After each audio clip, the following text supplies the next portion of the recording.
Hello, my name is Theowarner, and I'm joined today for a wonderful conversation, what I hope will be a wonderful conversation by a YouTuber named Mycontext. Say hello. Hello. Hello. And you and I, we've been firing back IMs, and we've been firing back, or I guess what are they called? Private messages, and we've encountered each other on a couple of the comment sections of a bunch of different videos, and you seem like a lucid person, and so we're going to be chit-chatting about some theological arguments and philosophical arguments, and I suppose I should preface this all by saying that we seem to have been ushered together by Beelzebub, who thinks that.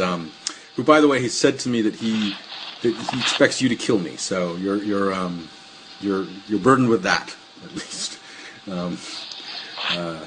He thinks it's going to be a resounding defeat. Resounding defeat. So it's your dime. What would you like to All right, I guess we'll just go ahead and jump in. The goal is never to quote, kill anybody, but to get some clarity. Yeah. So, what is your understanding of what Beelzebub was trying to present? Well, what is my understanding of what he was trying to present? Well, if we're going to remove from the table the question of does he understand what he's talking about, he was probably trying to present either the argument from religious diversity, the argument from religious confusion, or the argument from divine hiddenness. All three of those arguments have some sort of closeness to things that he's said.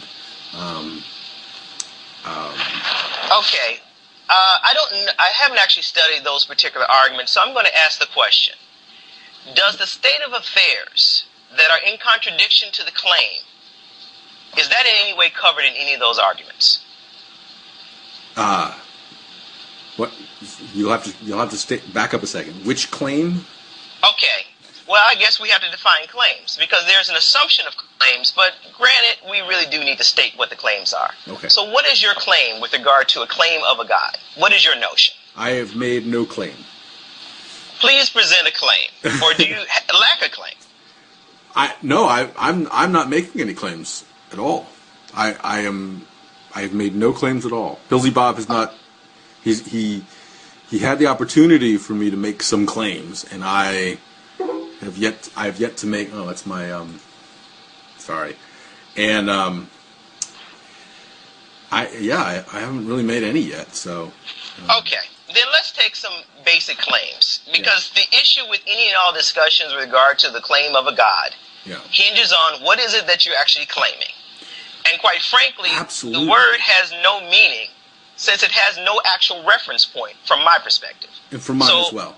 From mine as well. It refers to the symbol is a symbol that is largely a broken symbol. Correct. Yeah. So when everyone is using the word, it amounts to a variable that everybody's just filling in something, which amounts to no one really knowing what they're talking about. Well, that's a characterization that's a little bit cynical and pejorative. It's not quite. I agree. It is cynical and pejorative. My question is it accurate? It tells. I mean, well, the characterization. Let's back up on the characterization, for example. Okay. Sure, there is this aspect where, because the symbol is broken, we have a certain inability to use the word with utter precision and clarity. That doesn't mean, however, that all attempts to use the word collapse into meaninglessness.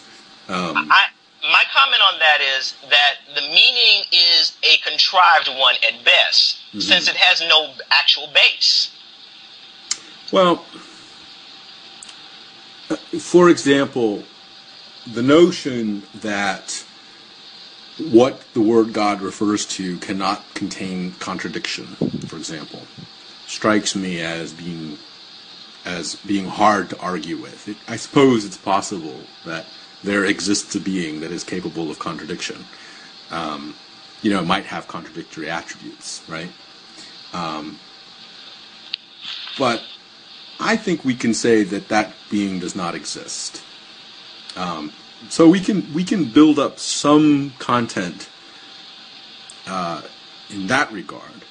But that said, I do want to go back to your characterization and say that I actually will agree with you in principle that a lot of these characterizations of God come from just sort of attempts to respond to arguments and just sort of sifting through scripture and coming up with stuff, and things like that. I don't deny that at all. Okay. You refer to it as a broken symbol. Yeah. And you suggested that it has some sort of base. Please elaborate on what you would consider a base. Well, the only thing I just remarked there was that we could say that if there is a reality that is supposedly referred to by that symbol, that reality would have no contradictions, and in that regard, the symbol is not broken. But I would say that the symbol is broken anyway. I would put that as a side point. Okay, because based on what you're saying right now, I'm sorry? Based on what you're saying right now, there is no basis for a claim whatsoever other than pure speculation. Yeah, that's exactly right. I would agree with you there. Yes. Okay. So it really doesn't matter what Christian claim or what Muslim claim or whatever anyone's claiming. There's nothing to be claimed at this moment. At this moment, yeah, that's right. That's right. Okay. So when he was arguing regarding the interpretation and everyone coming up with an interpretation, he seemed to be getting to the point that all such interpretations amount to pure vacuousness, given there is nothing substantive in the base to be claimed. Well, was he talking about God, or was he talking about scriptural interpretation at that point?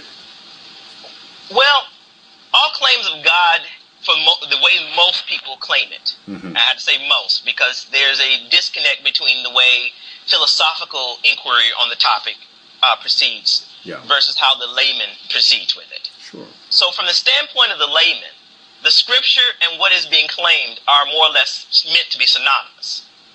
The philosophers tend to divorce the two. Well, hold on a second. That doesn't... I'm not sure I agree with that. If we talk about... Let us, for the sake of narrowing it down, let's speak of Christians.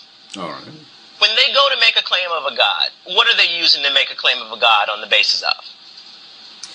A lot of things. Authority, tradition, culture, intuition. What is the principal thing, aside from traditional notions, which, quite frankly, are all made-up notions if they're not based in something substantive? Hold on. Hold on a second.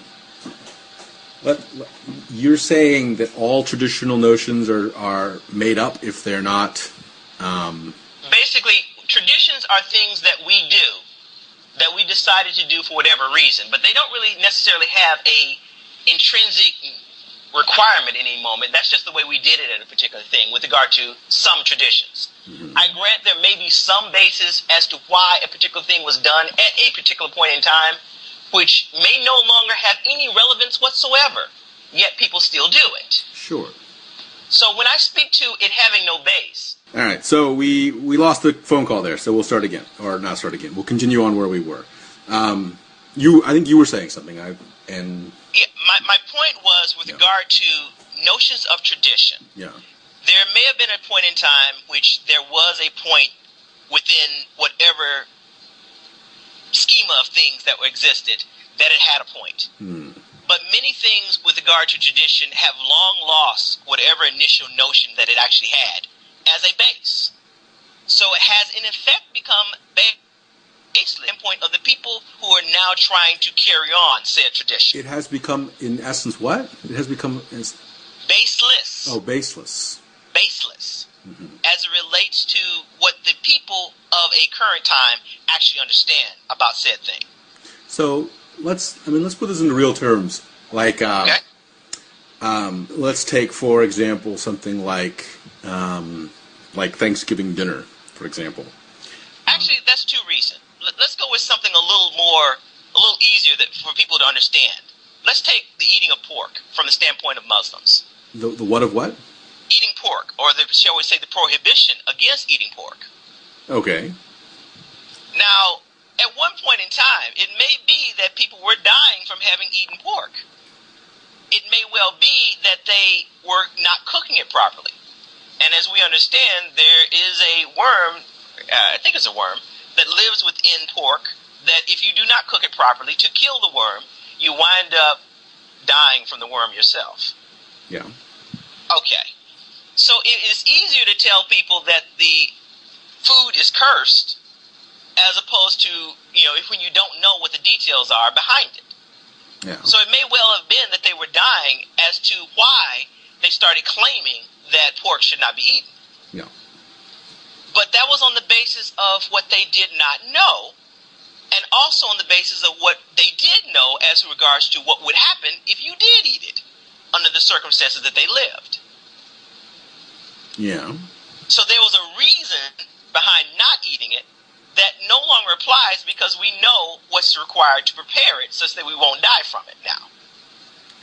Yeah, but it sounds to me like that the comment then that the modern prohibition against eating pork is baseless only insofar as the only acceptable base would be not dying because of contaminated meat.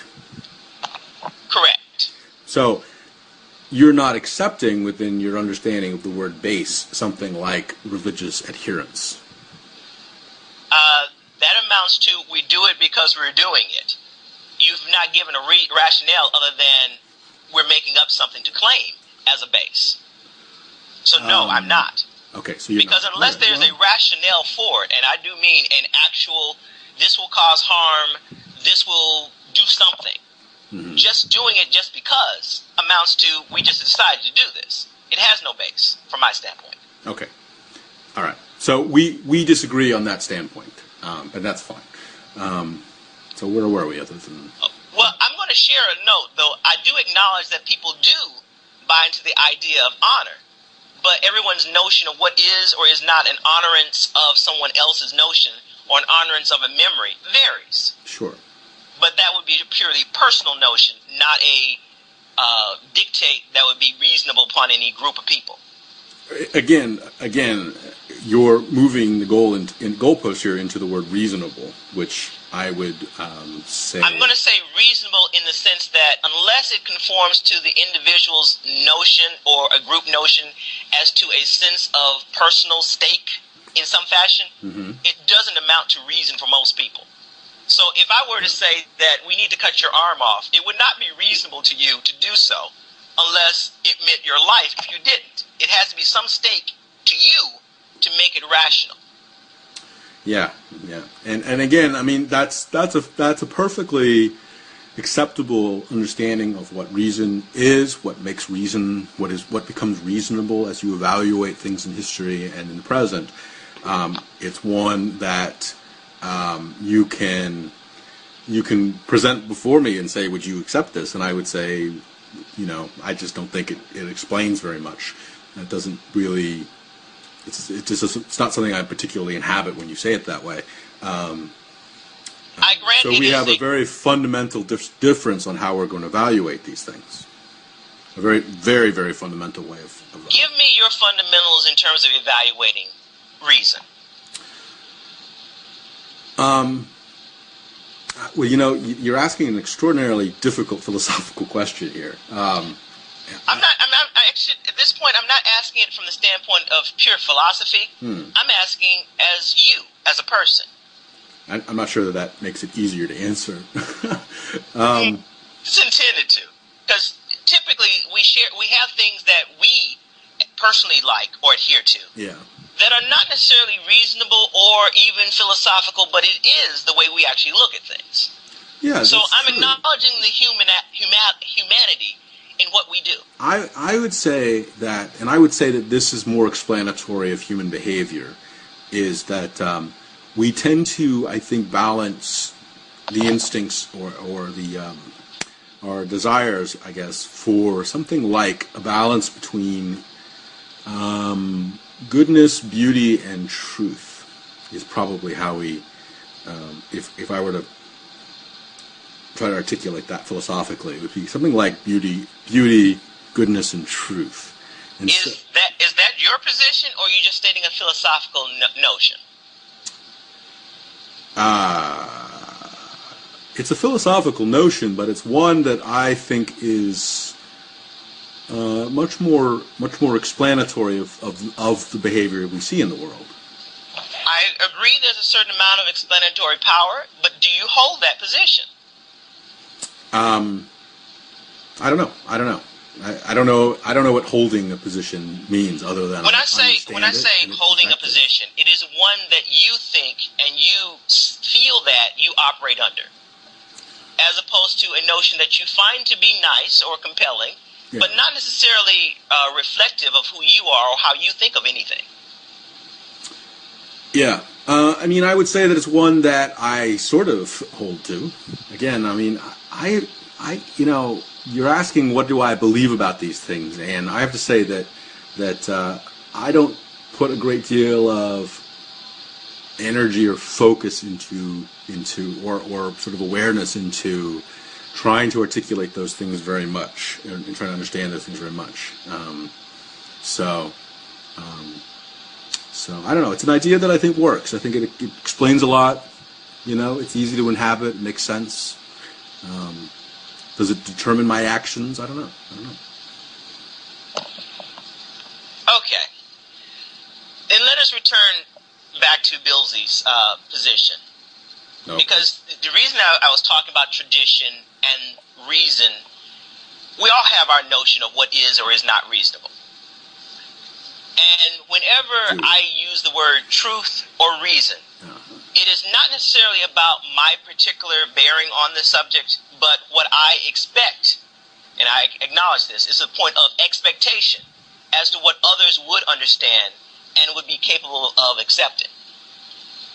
Okay. And if I cannot say that I can present anything for them that they could understand, I can't say that I have anything that I can present to them that would be reasonable.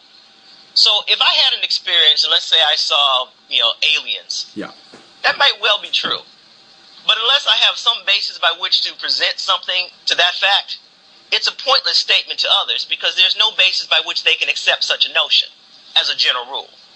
I grant the gullible might. But the person who's actually thinking and looking at what they understand to be will reject the claim in general. Yeah. Would you not agree with that notion? Well, I think it's a very interesting point, and I think it's one that we forget, which is oftentimes that we tend to evaluate what we let into our minds based not on whether or not we believe it, but based on whether or not we could convince other people of it. As a notable, I actually do both. I acknowledge what I have experienced and what I understand.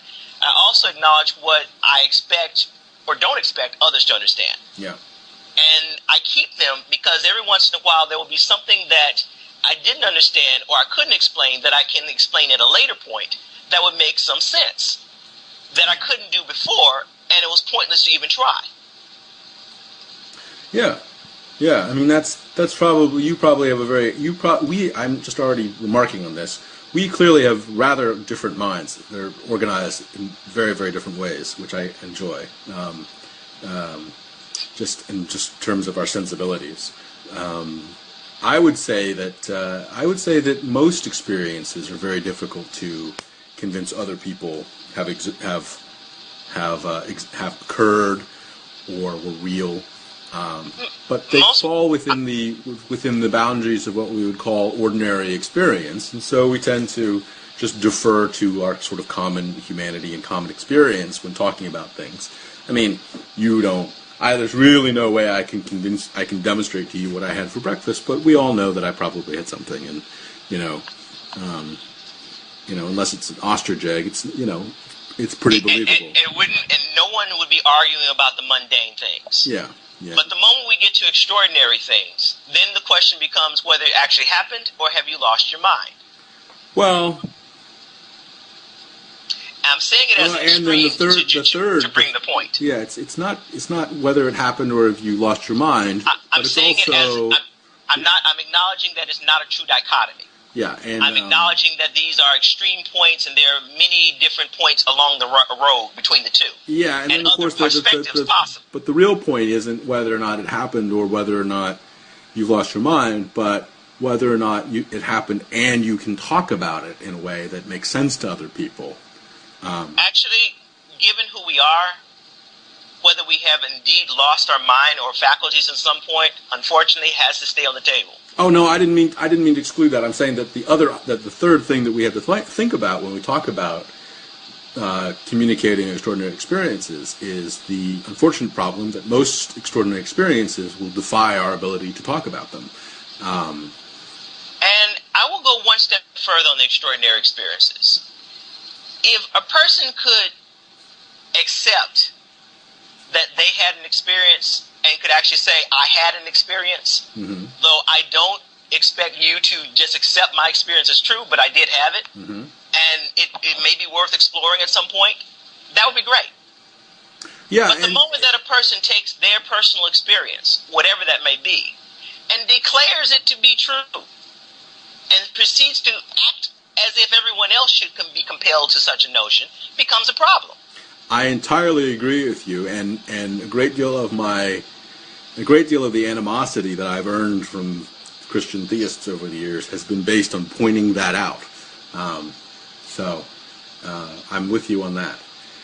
By the way, I feel like we did miss this point I was saying, which is that so that we have an extraordinary experience. So somebody could say, I've had an extraordinary experience. They could say, I've had an extraordinary experience, but I don't think I can communicate it to you.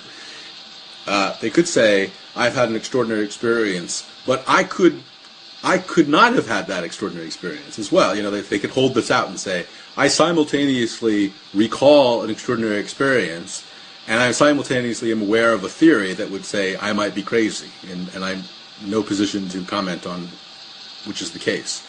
And then I think that finally we have to say, I've had an extraordinary experience, but not only can I not communicate it to you, I can barely communicate it to myself, in words at least. You know, I can recall it, but I can't put language to it. Understood. Articulation becomes a nightmare. Yeah. But not just articulation in just sort of vocabulary sense, in terms of the real inability of language to handle certain kinds of experiences. I mean, falling in love is one of those experiences where no matter how much we talk about it, we seem always to not quite say it good enough, which is why phrases like ineffable or words can scarcely describe exist as, you know, as meaningful statements. You would think that they would be... No issue there. They would think that would be a signal that we're talking about nonsense, but yet we continue to say those things when talking about very ordinary experiences like falling in love or I don't know, whatever. So, all right, so we seem to be making some progress here. All right, so we've got some experiences out there. Uh-oh, have we lost the call again? All right. Oh, it killed it again. So this will obviously require a lot of editing when I put this together. Obviously. But so far, so good. You know, we've had minor breaks. Yeah, are you recording on your end in a constant file, or are you... It's breaking it up into files, but I'll be able to put it together as a single MP3. All right, I'm feeling like you might actually be a better editor on this end. I hate editing, so. But I'll make it a file that would be, you know, that you can work with it a little bit better. You know, this will be my first debut doing anything on as a video production, personally. Yeah, well, you'll do well because so far we're doing fine as far as I can tell. I mean, I think we're actually talking about these issues at a fairly abstract level, which I like, and so let's just continue on. So where are we so far? Well, we've talked about the limitations of language with regard to expression of certain notions. Yeah. And most of us understand that well. Yeah. We've spoken of the limitations of extraordinary experience specifically with regard to believability, and the constraints that we put upon ourselves on occasion. Yeah, and we've commented that there's an ethical issue that arises when we abuse the notion of what we could call a private experience, and we turned it into a dogma, or I don't know, a sort of bludgeon people over the head with it kind of tactic. Correct. And I guess the thing we need to get back to for a brief moment is, let's go back to the Billsy, because all this kind of is a backdrop to the commentary that he was trying to make. Yeah. If we want to call it commentary. Huh? Sorry. Yeah, the argument... I want to be as pejorative as I can. Not a problem. All right. Not a problem. We all have our biasing. Yeah. That's putting it mildly. Well, no, I have to say, in all honesty, I was gearing up yesterday for a conversation with him, and I copied down all of his comments into one document, and when you read them in that order, as opposed to spread out over a month, it's a totally different experience, I have to say. But anyway, setting all of that aside, please continue. Okay. The state of affairs, when people make claims, yeah, there is an expectation that goes with the claim. All right. And the moment things are not as the claim depicts, that is a point of contradiction to the claim itself. So you mean that the claim sits within the world? Correct. Yeah. I would agree with you unless the claim is specifically not in the world.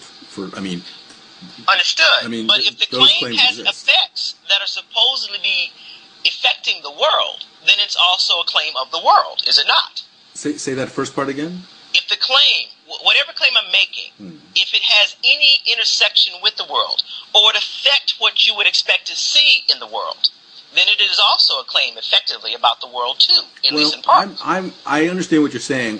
I guess what I want to make sure is that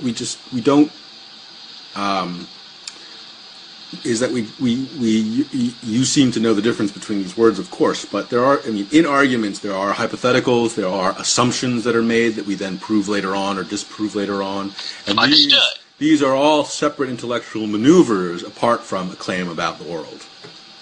Understood. Okay, so that's fine. So whenever we make the claim, and let's go with a basic one that most of us can relate to. Yeah.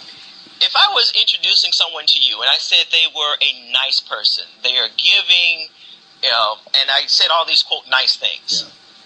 And then when you actually met the person, there were all manner of contradictions to what I presented. It would seem that the reality of the person versus my depiction of the person bore no resemblance. Yeah. That would be a point of contradiction, at least to you, about what I claimed, would it not? Yeah, it would be. I'm acknowledging that my perception of it may be a totally different thing. Yeah. But your perception of it would be, in fact, your statement of what it was. Yeah, at least your experience I would say that you could use the language, there is a contradiction here, or you could use the language, there is an apparent contradiction here. There was a contradiction, at least to your experience. Which is to say, an apparent whether the overall experience of it is a different thing. Yeah, again, I'm not quite sure you're going with this, and so I'm sticking on everything because I feel like you're going somewhere really interesting, and so I want to make sure you get there having earned every inch of it. But the difference would be between a contradiction and an apparent contradiction, and that to me is an interesting distinction because it could be that this person is really nice except to me because I was really mean to him once before and have completely forgotten about it. And so the person is actually quite nice. It's just that I'm a jerk. Understood. So there's ways to talk about contradictions that are... I grant all of that. Yeah. My point is that the experience of the person as it relates to statements of good, bad, nice, all these subjective experiences of our interaction are our experience of the thing. And we have some levels of common perspective about what these things are. Is that grantable? I think so. I think so. Okay.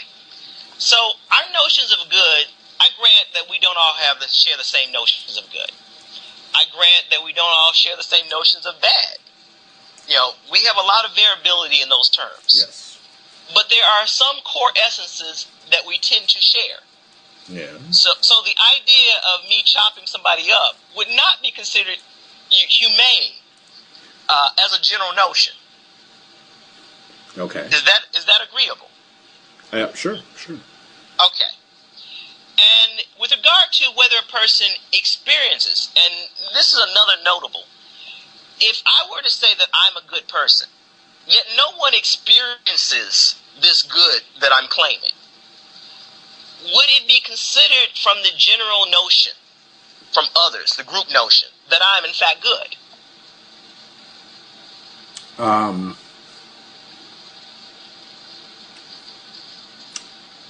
I think that what I would say there is that when you say I am good, what you mean is I behave good in a good way, goodly.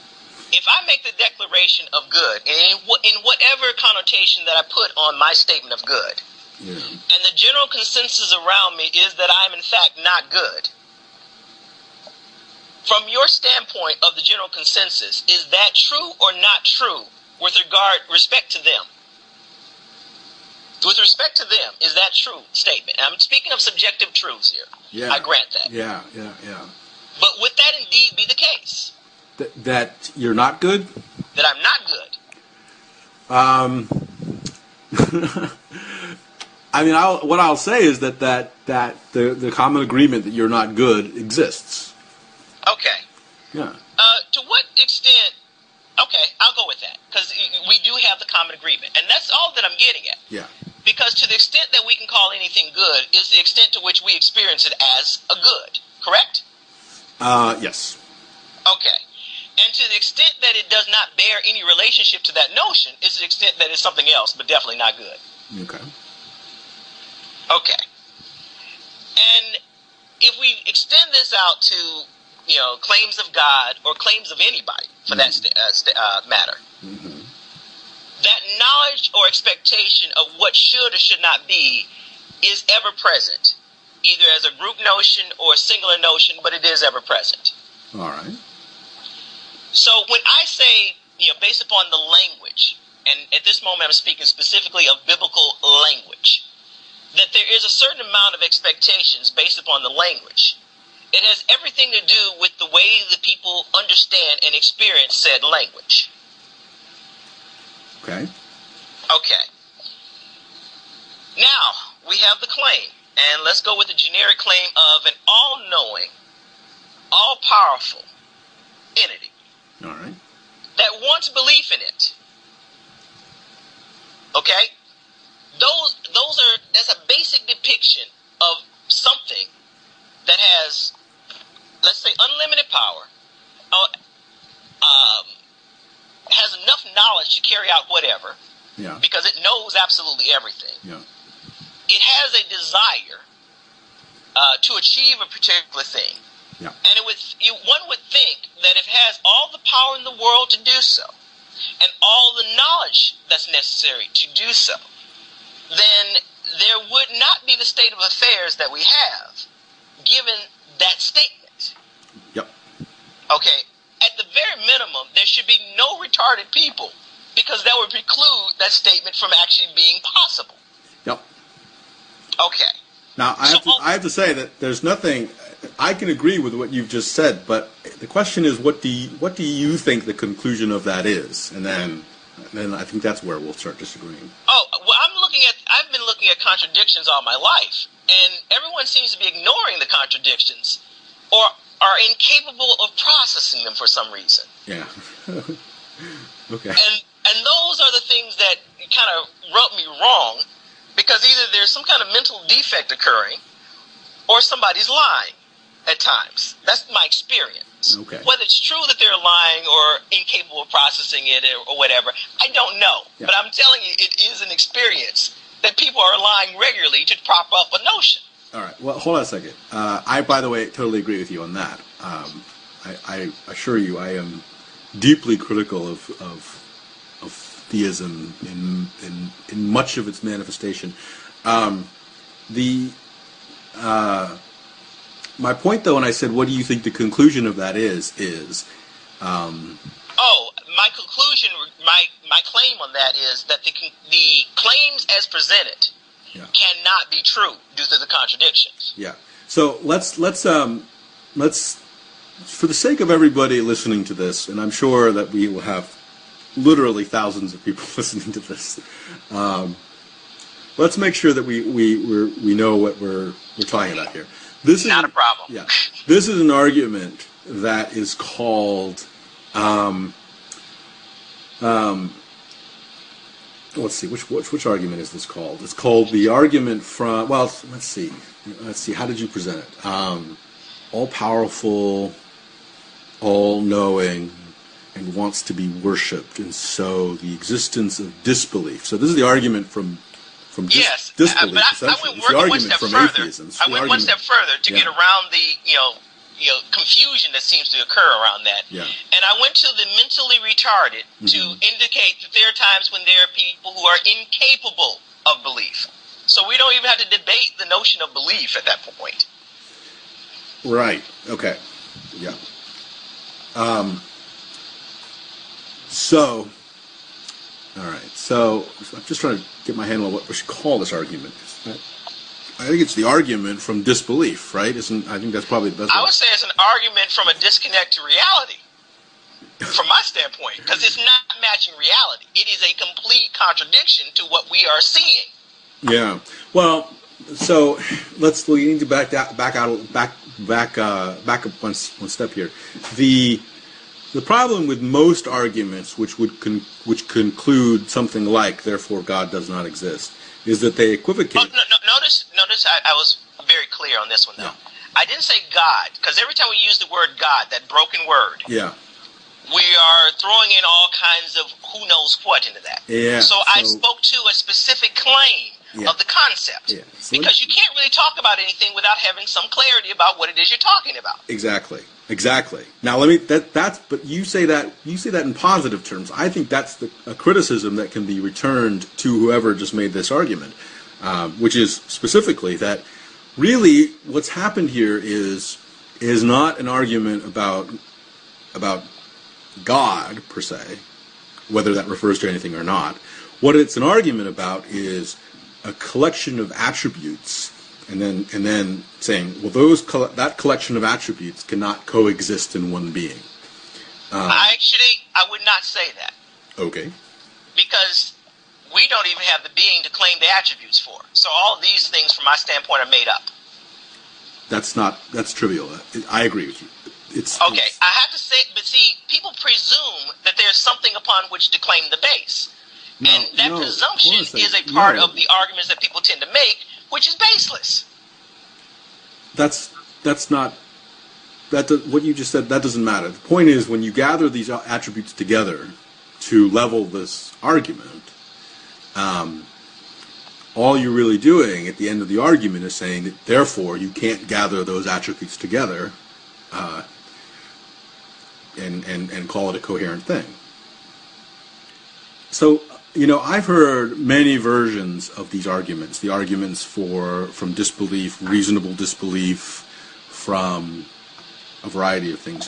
And what they basically do is they say, if we gather together certain attributes, can we produce a contradiction, or at least something that's so contentious with what we would assume about the world that we can reject that collection of attributes outright.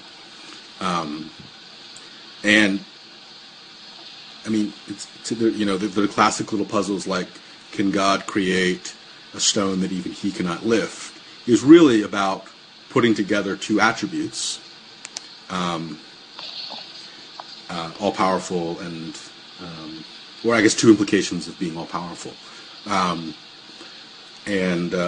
just saying, well, we can create a contradiction, so therefore that trait doesn't exist, or those traits don't exist together.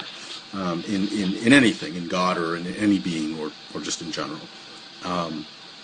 And So you've presented this idea, this combination of attributes, all powerful, all knowing, and wants to be believed in, I suppose. Correct. And I agree with you that if we put those three attributes together, we'll produce a contradiction, a tension, sufficient that we can say that whoever we're talking about, God, being, entity, whatever, that thing does not exist. Agreed. Okay? So now we've agreed. Now, I don't know if you've... Now, this is my point, though, is that the problem with that argument is that it necessarily is only about a combination of those attributes. And so I would just lump it together with language games. But let me be a little more charitable with it and say that religiously speaking or theologically speaking, there have been countless responses to these arguments. And I can lay a few on you if you'd like. I'm not saying that I agree with these. My question I'm simply saying is that there have been responses. This is not a dialogue that we began last week. No, I understand that. Yeah. And this is why I made a comment about the attributes themselves being baseless. All right. Because everyone is presuming that there is a base by which to make the claim of the attributes. I don't. That is the experience that I have. Whether it's actually categorically true or not is another matter. I grant that. All right. So I have to say, this is why I wanted to say the distinction between a claim and an assumption. When we talk about an assumption, we are not basing it in anything. It is literally suspended in the abstract.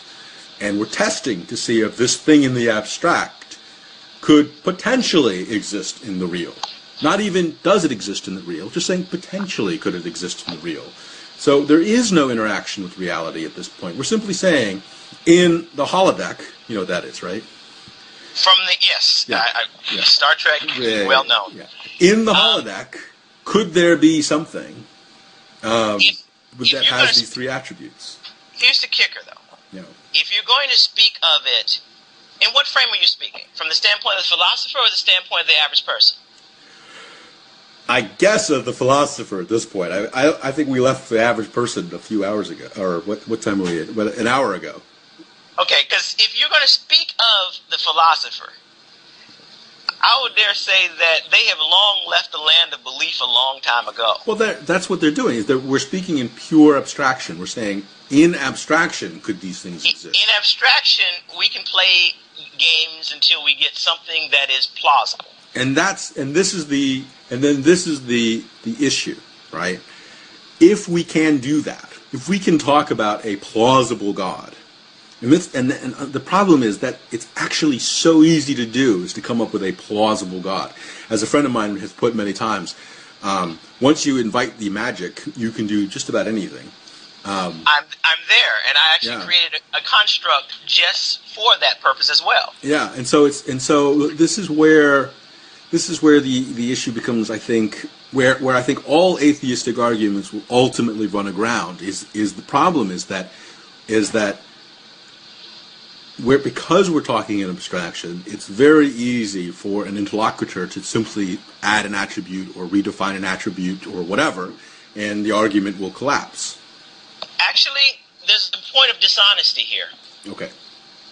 Because there's a bit of dishonesty between what the philosophical notions are versus what the average person is thinking that they're getting. Okay. There's a huge disconnect. Because from my standpoint, I don't have a lot of issue with the philosophers because I know they're doing just mental games with everything. Yeah.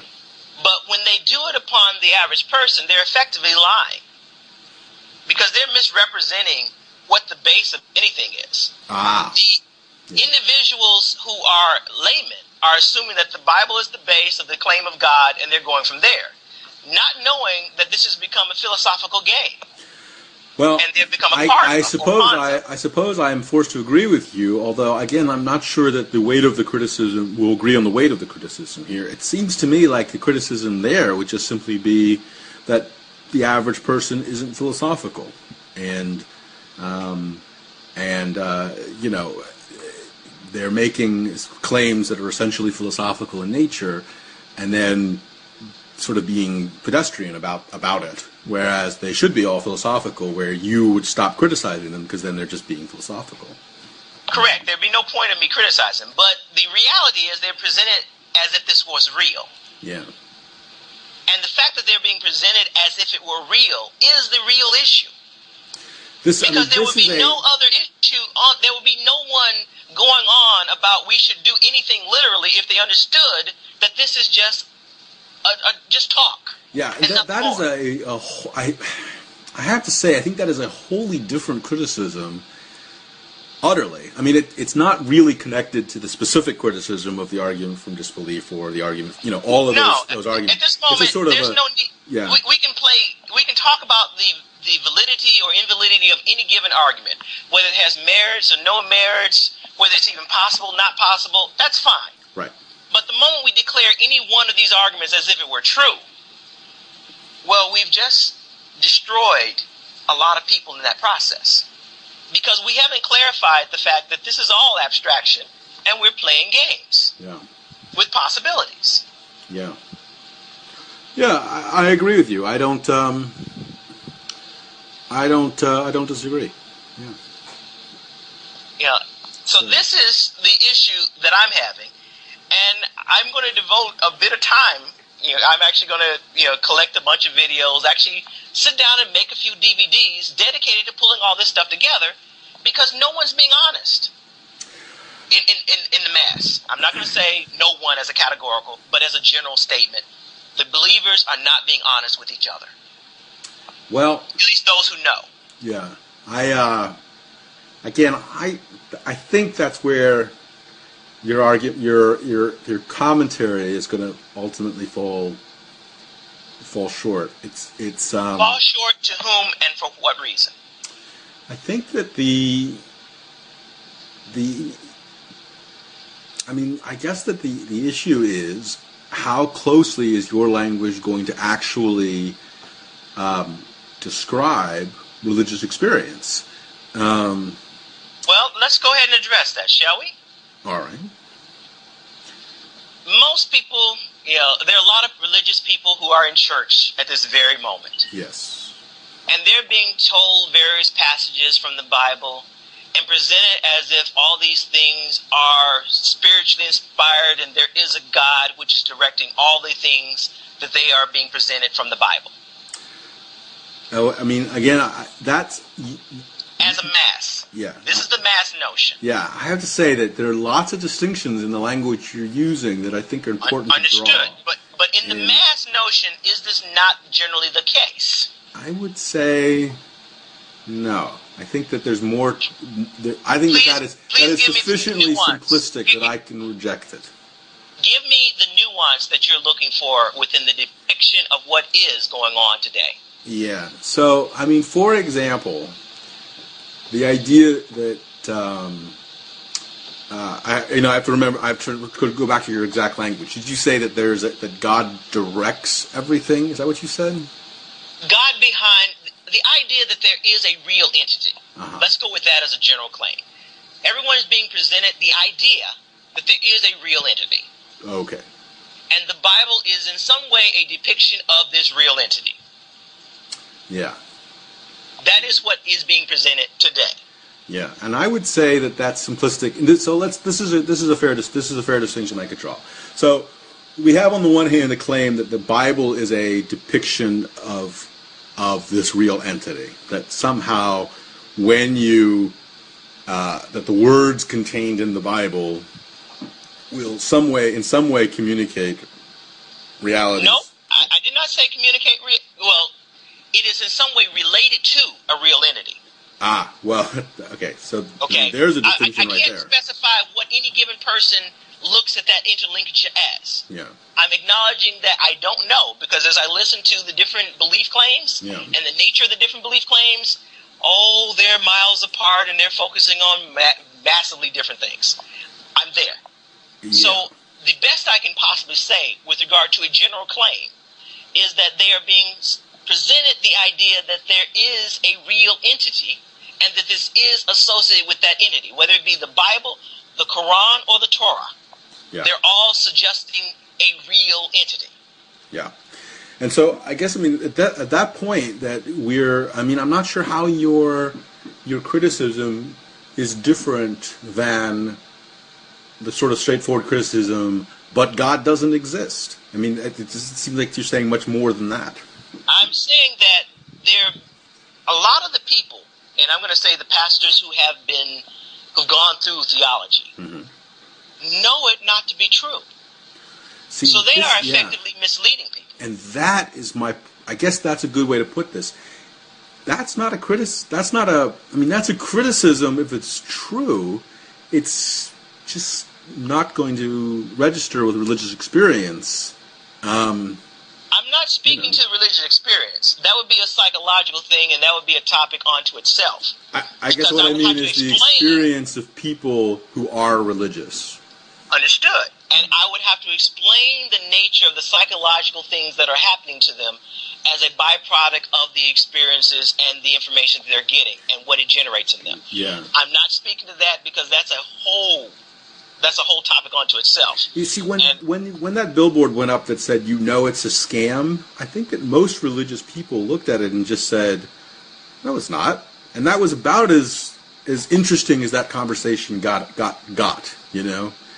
The best people for doing this... It may be a depiction that a non-religious person could lend a lot of language to, but unto itself, it's a scam. It's something that just religious people are just going to look at and just not engage with. That's just not a depiction of experience in religion. I'm aware of the psychological barrier. It's not a psychological barrier. It's a different. It's just a depiction that is one where two people are not going to agree. There's just no dialogue in that description. I agree, because there's a presumption that they're getting. There's a feedback that they're getting. No, you're placing this on some inability of. Actually, I'm looking at it as inability a of positive religious state. people to understand what's being said. No. I'm looking at it as a positive state. Okay. I'm looking at it from the standpoint that they experience, remember when I was talking about perception of, good, perception of this, perception of that? Yeah.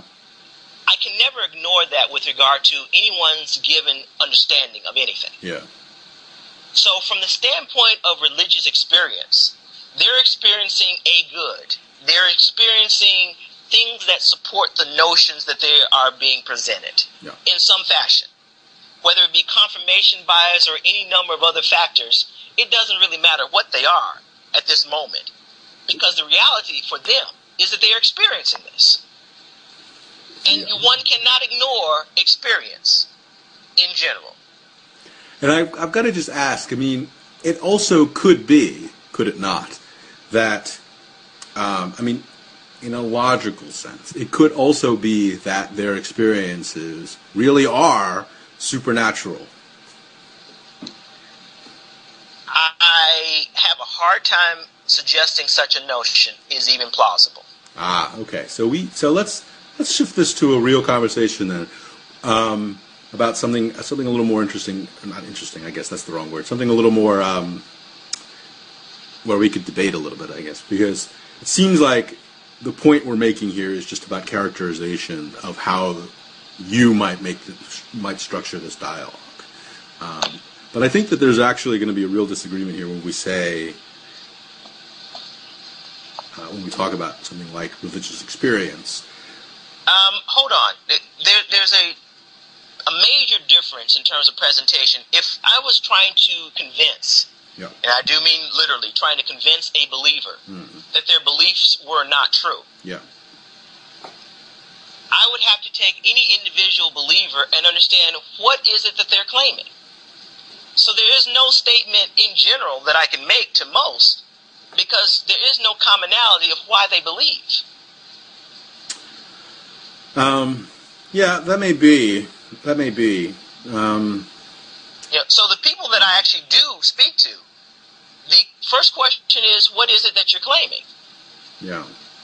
Because for some, it's simply an emotional thing, and it has no meaning beyond that, and there is nothing to be said on that. Yeah. For others, they're they've been given a bag of facts that are just not true. Right, and that's where we come back to just a collection of attributes that creates a contradiction. I think that strong atheism is tenable, though. I think that you could say that there is a way to articulate the non-existence of God that never asks the question, what do you believe? It just simply lays out, lays it out. It would be kind of like a software that didn't need input. You just sort of say, there are some structures here, regardless of how you, what claims about the world you enter, will always result in God does not exist. I think that's doable.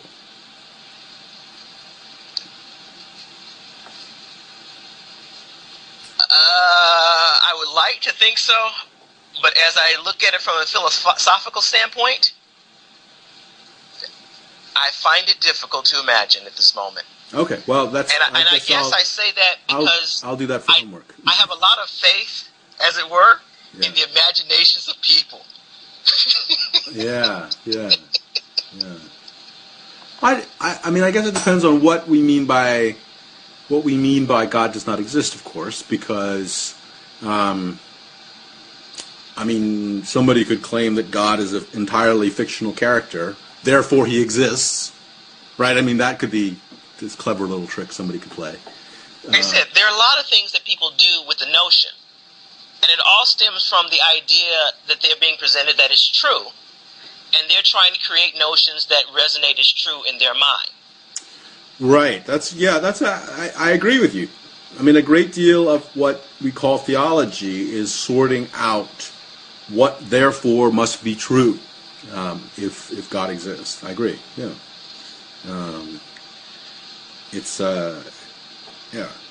I mean, again, we're having a characterization issue because I'm not sure I would call that a criticism. I would say that that's just the work of science or the work of science of God. It's just working stuff out.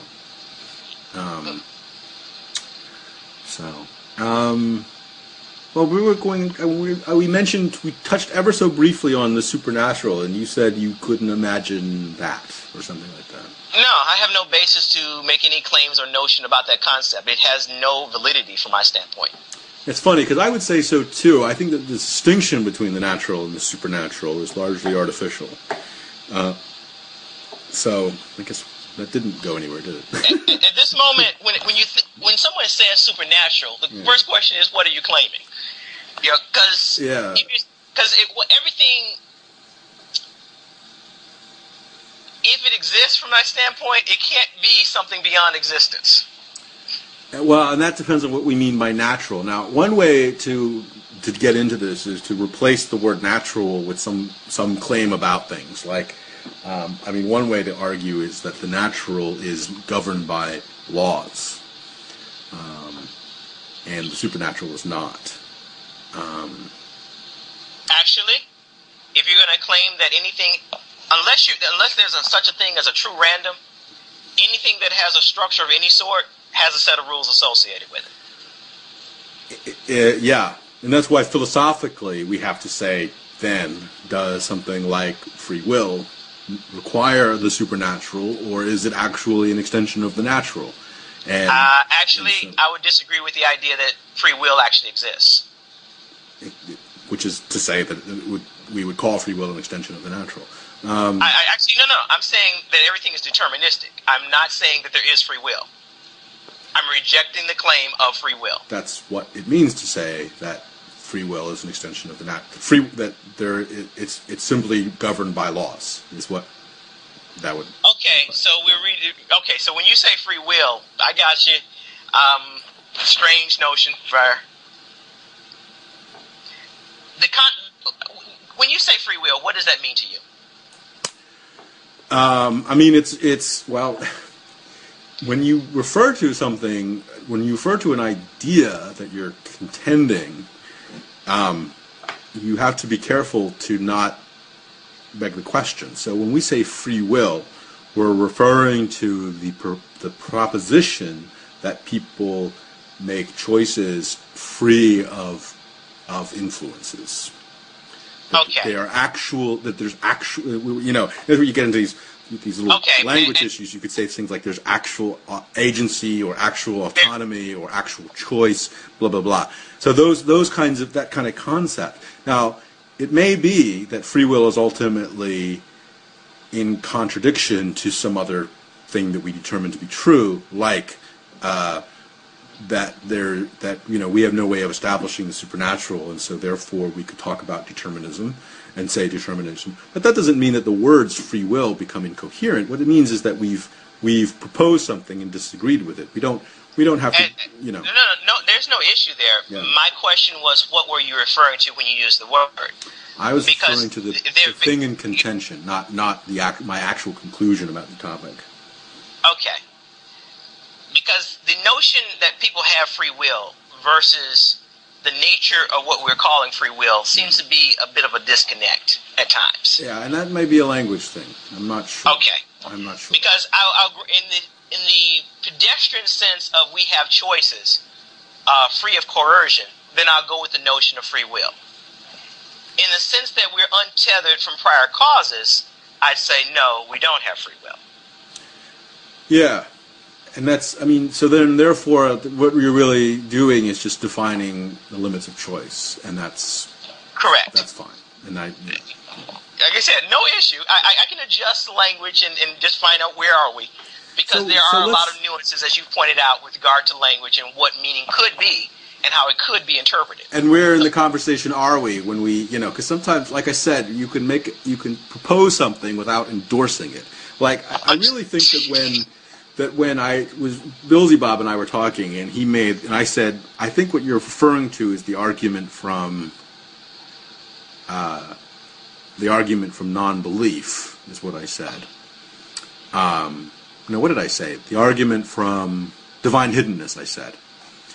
And then I responded by saying that there are lots of responses to the argument from divine hiddenness. All you'd have to do is go find one. One of the responses, for example, involves the idea of epistemological expectations. And so this has to do with saying, let me just try to make this make sense very quickly. So one of the arguments about divine hiddenness is that that we have a way of coming to truth, right? We use this, however we do it, we have some way of coming to truth. And so when we go through this process, at the end of it, we say those things are true. Those propositions are true.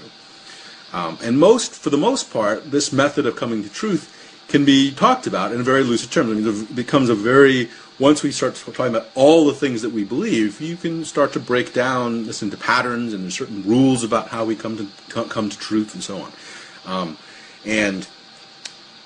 One of the responses to the argument from divine hiddenness is to say, well, God is unlike everything else in that collection of things that we come to know about. It comes to truth, right? I mean, God is unlike any element on the periodic table of elements. And so while there may be rules about how we come to the periodic table of elements, how we came to all those different elements, God is going to be unlike any of those rules. And there's where I'm always having a challenge. Well, let me just finish my point, though, for a second. Go on. I'm sorry.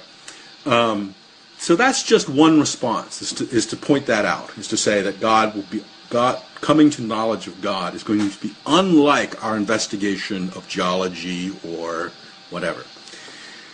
Now, I said that to Bilsy-Bob. I wasn't endorsing anything at all. I was simply saying that in the abstract, if you say this, it's very easy to say this. Again, just in the abstract, when we talk about attributes, it's very easy to talk about other attributes. Understood. His response to me was that I'm a Nazi and I'm a racist or something, right? Let me go to the propositional issues. All right. The word God, every time it's used, is a problematic word. And it doesn't matter unless you define what it is that you're saying with regard to the claim of the word God, it is an inherently problematic word. The moment you say any attributes of what? Based on what? How are you claiming that these are valid attributes? How did you come by this? Yeah. Well, those are questions for Beelzebub, not me, in that case. Well, actually, because I'm not the one who... Beelzebub's base for making his claims was in reference to Christians. And given the base, presumed base, that the Bible is generally presented to most people, the base of whatever it says is the thing that would be claimed for the word God. And whatever one would infer based upon reading the Bible as it depicts the notion of God, and I grant it's all interpretive, whatever interpretation you come up with. Yeah, but this is an historical question. I mean, that notion that Christians on the whole would say that God is attribute A, B, and C is an historical question. I mean, that's a question you would actually have to go out and discover if it's true. I'm convinced, in fact, that this is a question of popularity, essentially. It's to me that's not very interesting at all. Actually, the state of reality says something really disturbing. All right. As he was pointing out, how many different, and many people have made this comment, how many different versions of Christianity are there? Many. Okay. And various groups will claim that other groups are not, in fact, Christians. In fact, I'll dare say that most Christians who are not Mormons will say that Mormons are not Christians. Yeah. In most cases. Yeah. They will say that Mormons are not. They don't know what they are exactly, but they're not Christians. That's what most will come to. Yeah. In terms of the general mass of Christianity. Yeah. Having said that, it begs the question as, what is the definition and base of what is Christian? Yeah, I don't... Again... And I understand that we can get into all manner of semantic arguments. Yeah. About what people intend, don't intend by use of the word. But when you come to an understanding that the base has become so diluted and effectively worthless that the word is almost meaningless. Yeah, and this is, I think, where that conclusion can't possibly be true, because of course we still know that there are a group of people called Christians that we can group together. We're not suddenly unable to use the word Christian. Obviously. No. I grant that we can use the word. Yeah. But the nature of the word is not quite as bad as the use of the word atheist. Yeah. But it's getting there. And this is where this is you've smuggled a shift in the conversation into the middle of that criticism. It began with, notice how many people disagree. Right? Mm-hmm. And it ended with, the thing about which they disagree has no meaning. There's, okay, in order to let me go in and unpack that, because you do have a point. In order to substantiate that, I mean, it would have to be... Notice, I'm acknowledging that you made a point in there. I'm not. I feel like I have to... I want to just... With all due respect, I think you're forgetting that people are listening to the conversation, and I made the point. I'm not sure that everyone got the point. But anyway, go ahead. I mean, we can fly back. You're right that things need to be uncompacted a bit. Yeah. So when I speak to, and I'm talking about a lot of different things at one time. We all are. So we have, and my general person or target that I'm speaking of, with regard to, is what we refer to as the lay person, the average person, the person who does not have all the sophistication of the philosopher, and all the other studies that go with that. Yeah. So within the framework of their understanding is what I'm commenting on. And when I say the word is slowly losing meaning, in that so long as a person is not violating certain notions that they hold to be their particular notion of Christian, they're deemed to be possibly Christian. So if I don't say I'm a Muslim, or project the idea that have any particular religious affiliation, if my actions match that of what they ascribe to as the notion of a Christian, then for all intents and purposes they treat me as if I were a Christian. Yeah. So I would say that, I mean, that is an important point because, you just mentioned other religions, and I mean, I'm sure you know that a lot of people in the Middle East look at the entire West as Christian, regardless of its actual philosophical disposition or religious disposition. And there's something to that perspective, of course. I would also say that the common layperson probably uses the word Christian and to be a little pejorative, as a tribal identification, and so it really is the point of the word Christian isn't to describe beliefs; it's to define a grouping of people, and more importantly, it creates the opposite reality of unchristian. And that's, I think, what that word does in the mouths of the lay person. And I would agree with that position. Yeah, and so I think that in that regard, right, the word is meaningless because it's not a word that's about meaning. It's a word about grouping, and so it might just as well be the difference between the sharks and the jets, right? There's nothing shark-like about the sharks, and there's nothing jet-like about the jets. They're just meaningless symbols that group us together and make us different from that other group over there who we hate. Basically. Right?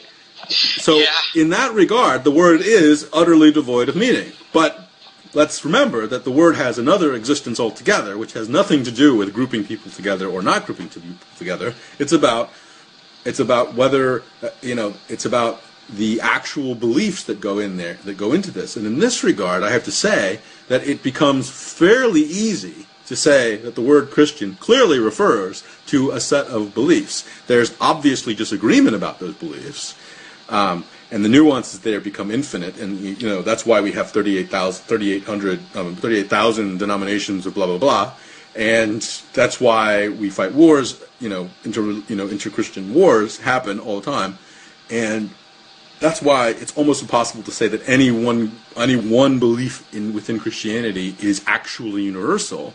But it's still fairly easy to group them all together and say, yeah, but they also have a great deal in common, and we could talk about them. In the same regard, there's a lot of different articulations of what it means to be an American, but we can clearly say that there's some zeitgeist of Americanism, and that's understood. That's not hard to do. But the underlying issue, quietly, that is not being spoken of, is the nature of the base that's being claimed. Yeah. For that definition. That just takes us back to, but God doesn't exist. Understood. Yeah. But here's the weird thing. When you start talking about things as if it were, it creates the idea that it is. That's true. And that's the hypothetical versus abstract versus actual problem. I mean, you're right. That happens in language all the time. Okay, and the use of the term suggests something real. What? In the way that most people consider the term. What term? Pick any belief affiliation. In the case of believers in general, they get a nice, warm, fuzzy group feeling of the idea of God being reaffirmed by any claim of a religion. So any claim. So any claim of religion in general reaffirms the idea that there is indeed a God. We just disagree about the nature of said thing. No, okay. I'm not quite sure what you're saying there. Basically, if I say I'm a Muslim versus my saying that I'm a Christian, and if the other person is a Christian or Muslim, it doesn't really matter at that moment if we have what we'll call a civil interaction, because we both believe in God. But things would change if I am an atheist in some notions versus a Christian or Muslim. So if it was a Muslim and a Christian, and I came as an atheist, they'll become one in the notion of God against me. Okay, as a group now, identification. if I may then, though, let's, in a slightly smaller scale... Excuse me. Yeah. That's a stretched depiction. Right, it's so not let me try statement. to put it in a smaller scale. If there were... Did you ever see the skit that, God, I can't think of the comedian, the Daily Show comedian, God, and I was just Jon thinking of Stewart, that. and Yeah, it's really funny you said that. I was just thinking about that. It was the in fact, as you said it, I was wondering if I could find a way to work that in. It was Stephen versus Stephen. yes, Even Stephen, and it was the Muslim and the Catholic were talking about all their many differences, but they discovered that they both have a deep loathing for Jews, and so they came together in peace. exactly.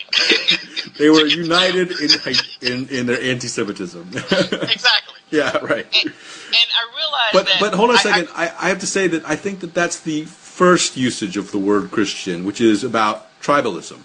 No, I agree. And the idea of the various religious groups have a tribalism as well under the umbrella of there is a God. Yeah, and all tribalism, by the way, has that irony, which is that there's tribe within tribe within tribe. I mean, even within actual tribes, there's family breakdowns and so on, right? I mean, there's all those.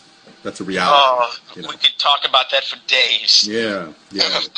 I'm a big believer in the lasting influence of our anthropological origins, and so I'm always on the lookout for tribalism, and I mean, I'm sure you will acknowledge that within contemporary atheism, tribalism is alive and well. Tribalism is alive and well. Yep. Yeah. But again, I mean, I want to put all of that aside because that's the first meaning of the word Christian, and it's not.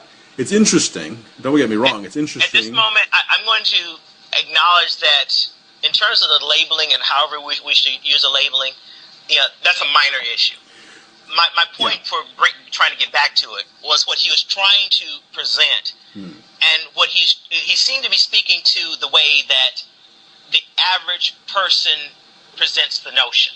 Well, as opposed to what the notion may actually indicate in a broader philosophical context. Okay, I don't think that's entirely true. Because what I said was that the way the average person, how the average person uses the word Christian is often little more than tribalism.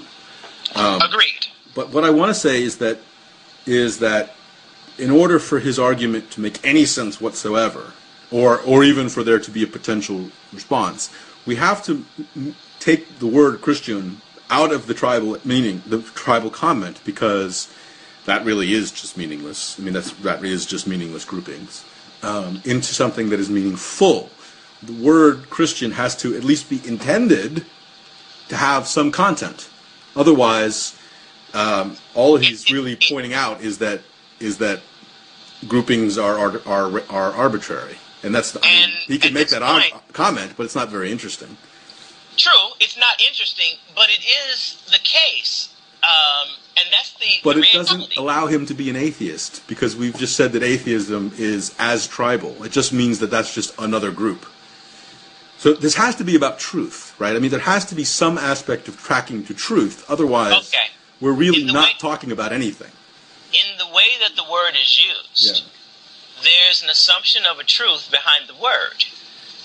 If that's what we're saying. I mean, let's just agree. Is that what we're saying? We're talking about some aspect of truth claiming, of that the word has content. Every word, whenever we use any word, there is some expectation of a meaning to be associated with the word, or something that we could derive from the use of the word. Well, again, if that's what we're saying, I think that's what we're agreeing that now. We're moving our dialogue. We're agreeing to that. Okay, so we're moving our dialogue into the words have meaning. Okay, so that's... The words have meaning. Yeah. And given that the word is expected to have, and I use that word rather loosely, expected to have a meaning. Yeah. And when it's faced with the reality that there are many possible meanings that can be substituted in, and no one is objecting, it seems, other than a pejorative meaning, then the meaning becomes really questionable. Now that's where we disagree. So let's figure out why we disagree on this. I'm going to go ahead and say some presumptions in there, because there are lots of them. Yeah. And it's a perspective thing. Yeah. When I'm having an engagement and I'm trying to get, shall we say, to the bottom of a thing, I'm going for review of truth claims and I'm not really going for the subjective notions at that moment. Okay, and I will stand with you that we're not gonna really talk about this sort of wide category that all things are have a different experience to the individual. No. I'm not that concerned about the qualia of God. No. But I still think, for example, the fact that, I mean, let's take a real world example. We have, let's take something like the relationship between God and, I guess we have to be very proposed here, but the proposed reality between God and the age of the earth, for example, right? Okay. Now, there is a wide range of theological attitudes towards that question, from the very young to very old. And also there's questions of special creation versus a sort of, what's the word? A sort of blind watchmaker type creation. I mean, there's all these different ways of looking at it, right? Okay, so we've got this. Okay. I think that all of those perspectives, though, are more or less grouped together under the heading of God the Creator, right? And so when I think about this religious diversity, as much as I find it annoying, it does seem to me that all of that disagreement is about something that we could say that they all seem to be, all those people disagreeing seem to be talking about God, the Creator. Now, again, don't raise the objection God doesn't exist. The point is, we clearly can say that most Christians, from a purely descriptive point of view, the word Christian clearly refers to a collection of beliefs that involve God creating things, at least. Yeah, in the case of Christian, I'll go with you and say God and Jesus in some fashion. Yeah, and I mean, so this is where I find Billsy Bob's comment to really be utterly bizarre. I mean, how can if you and I can sit here and say, well, obviously Christianity refers to some sort of God, some sort of Jesus, some sort of creator. There's some notion of sin, some notion of salvation. The ugly aspect comes from, and I grant this is purely an interpretive point. Yeah. And the issue is that there is nothing that, quote, refutes the interpretive point except for group notions. Well, because it's all group notion at this point. And let me go ahead and finish it so you get the ugly. Yeah. Because that's the ugly is where it was going. Let's take the Old Testament. Yeah. And I don't find many disagreements among any atheists regarding God as being depicted as effectively a monster in the Old Testament. Oh, is there any disagreement on that for the most part? Yes, but let's skip it. Okay. Given that, I'm going to say that there are interpretations where the God is a monster. There are interpretations that reflect this. Yeah. I grant there are a lot of others. Yeah. There are ones that reflect it as a monster. Yeah. So given that we have a monster being presented, you can make the interpretation that it's about the monster.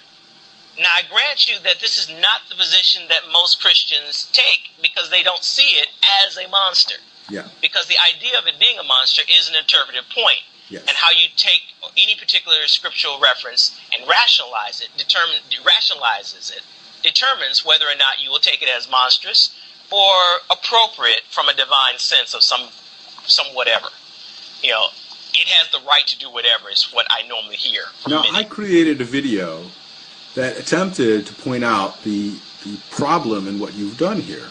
It was where I proposed this thought experiment of, did you see this video of we arrive at a planet with aliens and they all have these different... No, I did not see the video, but I'm acknowledging that it is a narrow perspective of interpretation.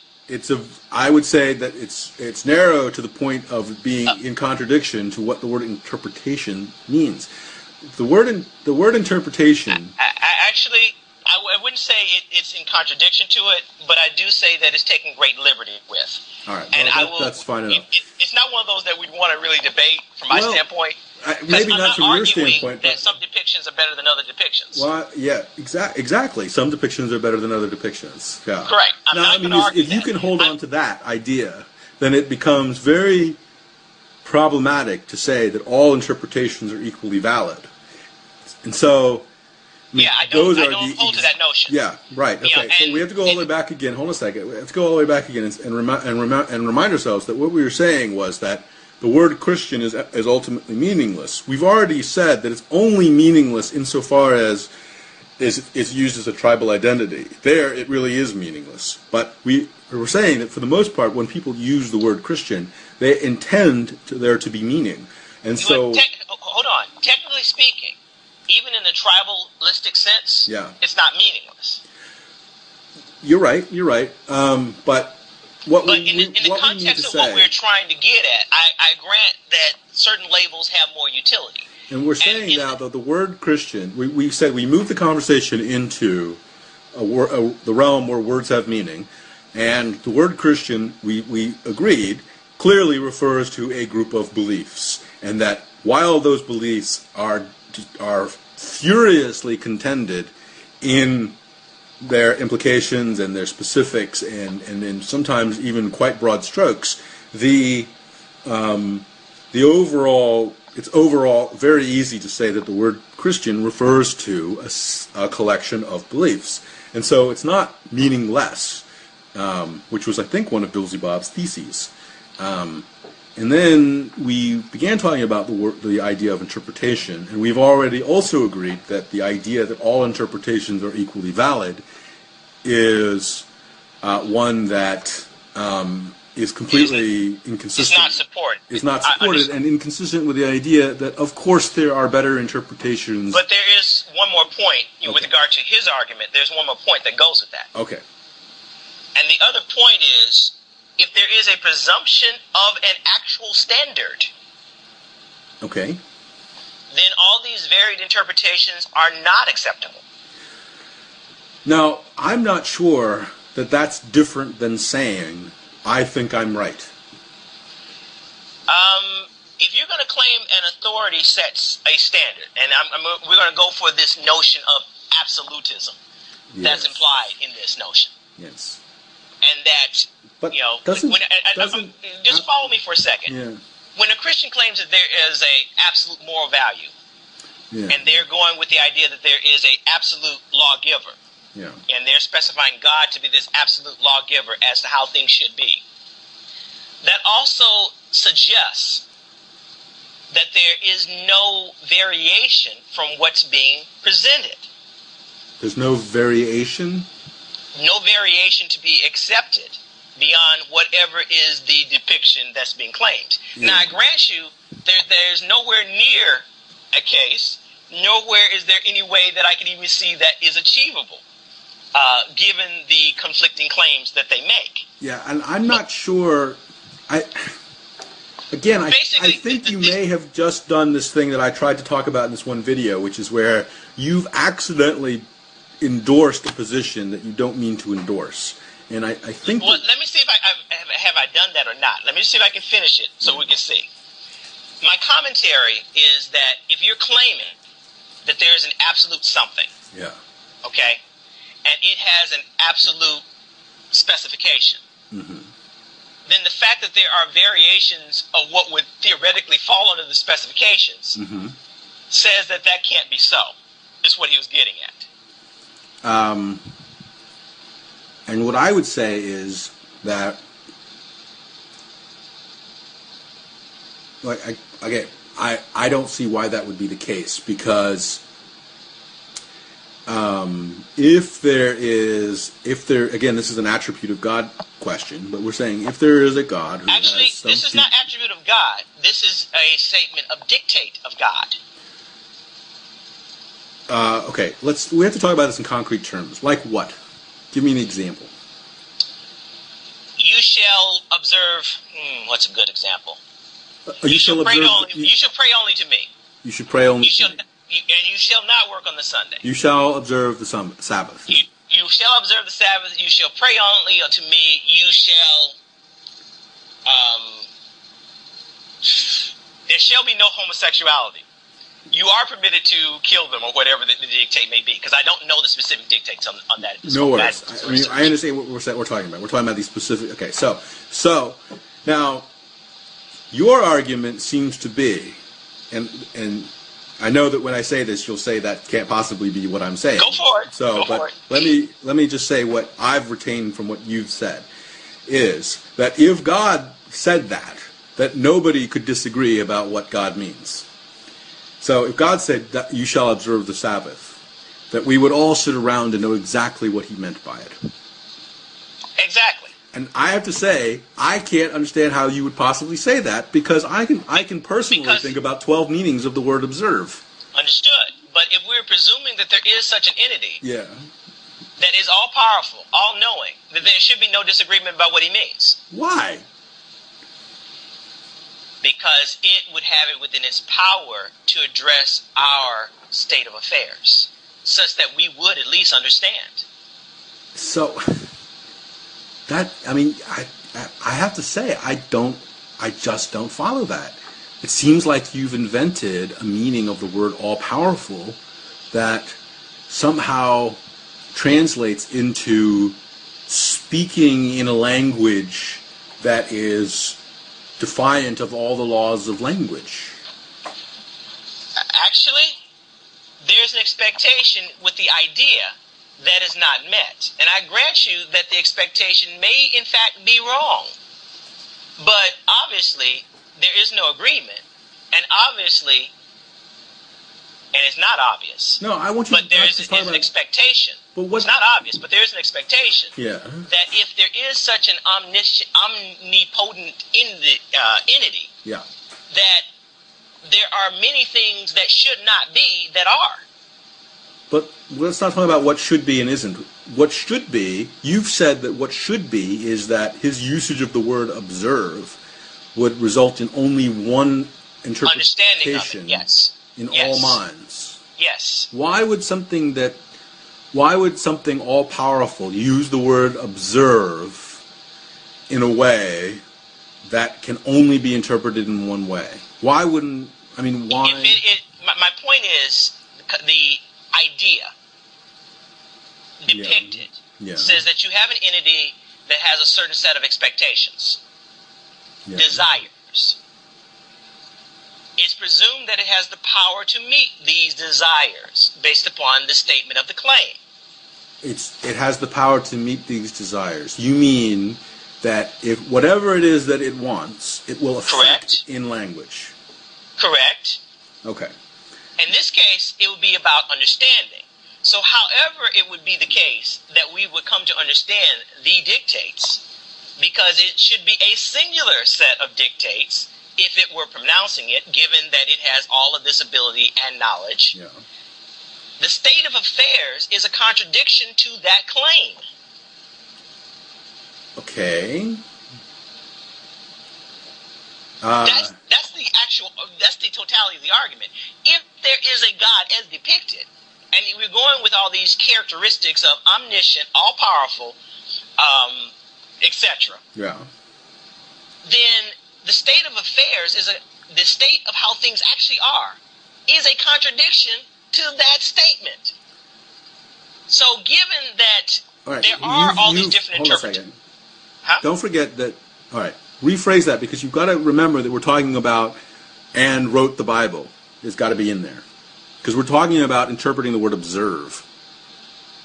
Whether it be observe or any other particular word that you care to put on it, whatever it deemed appropriate, assuming it actually exists, should be understood in common.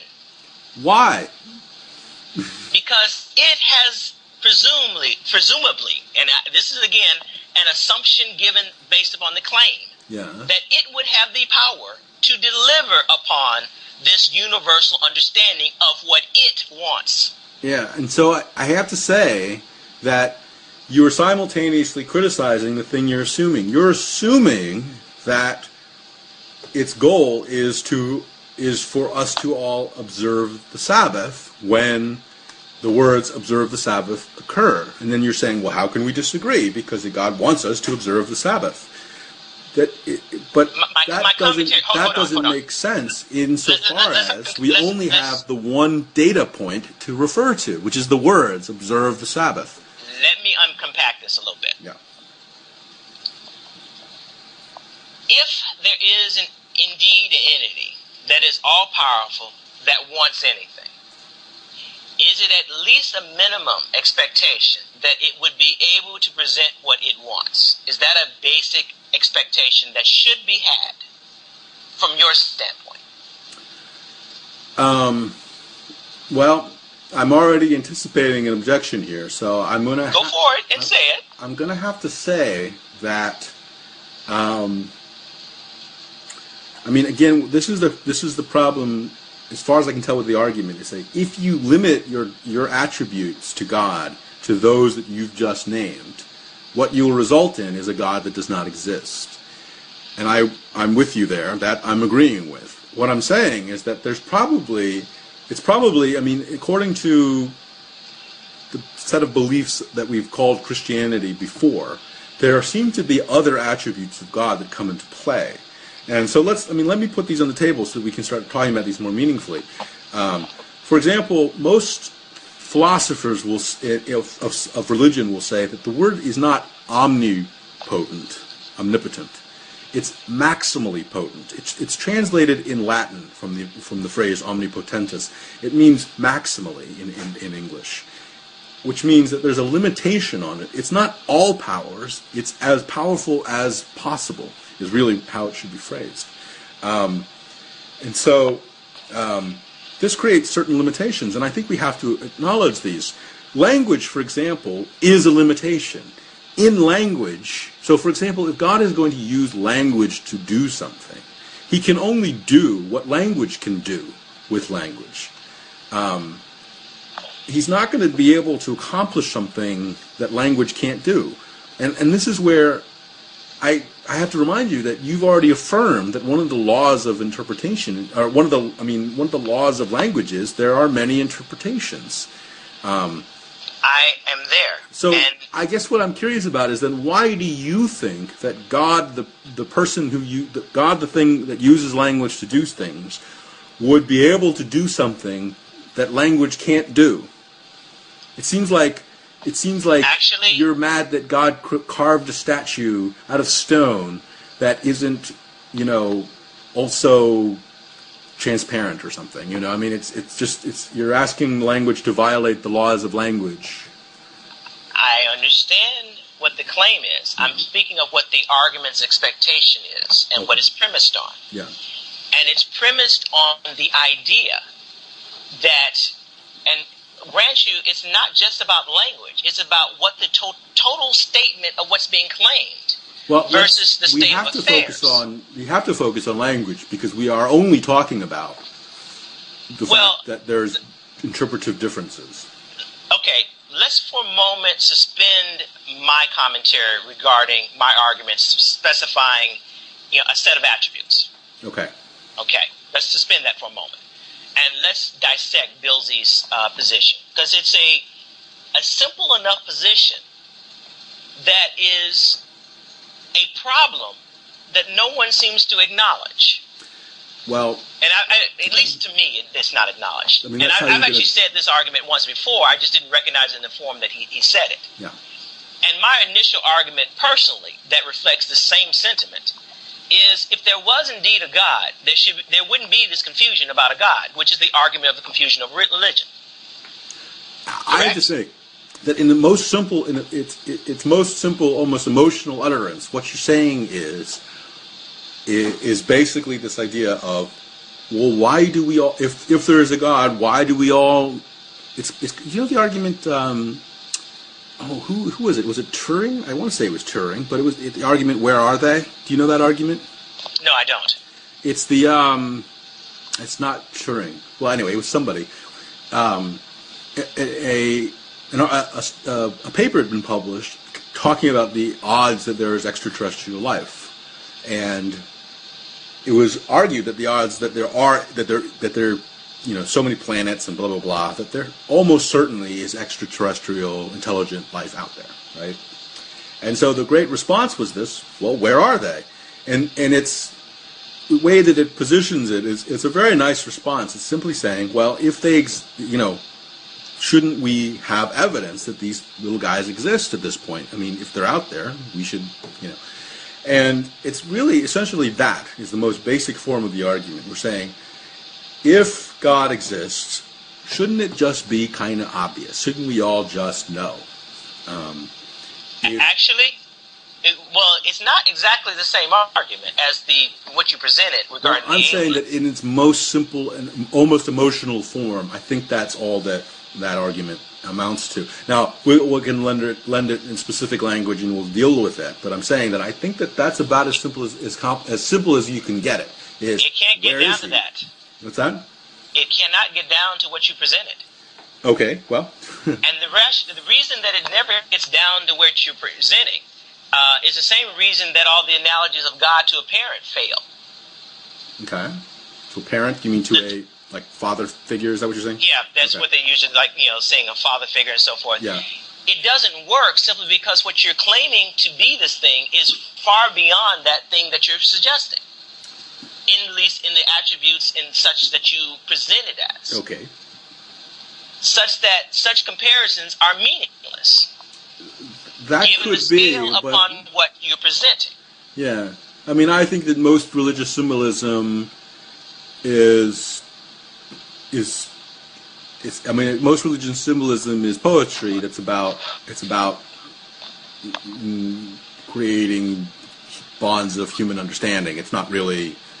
That's not the understanding that we dare say is in Mass, would it? Is it? Well, I guess we've got to be careful as we're talking because that's how I would interpret what I'm seeing in the world. You're right. I guess a lot of people may think of God as an actual father, but I would probably join you in criticizing them for that.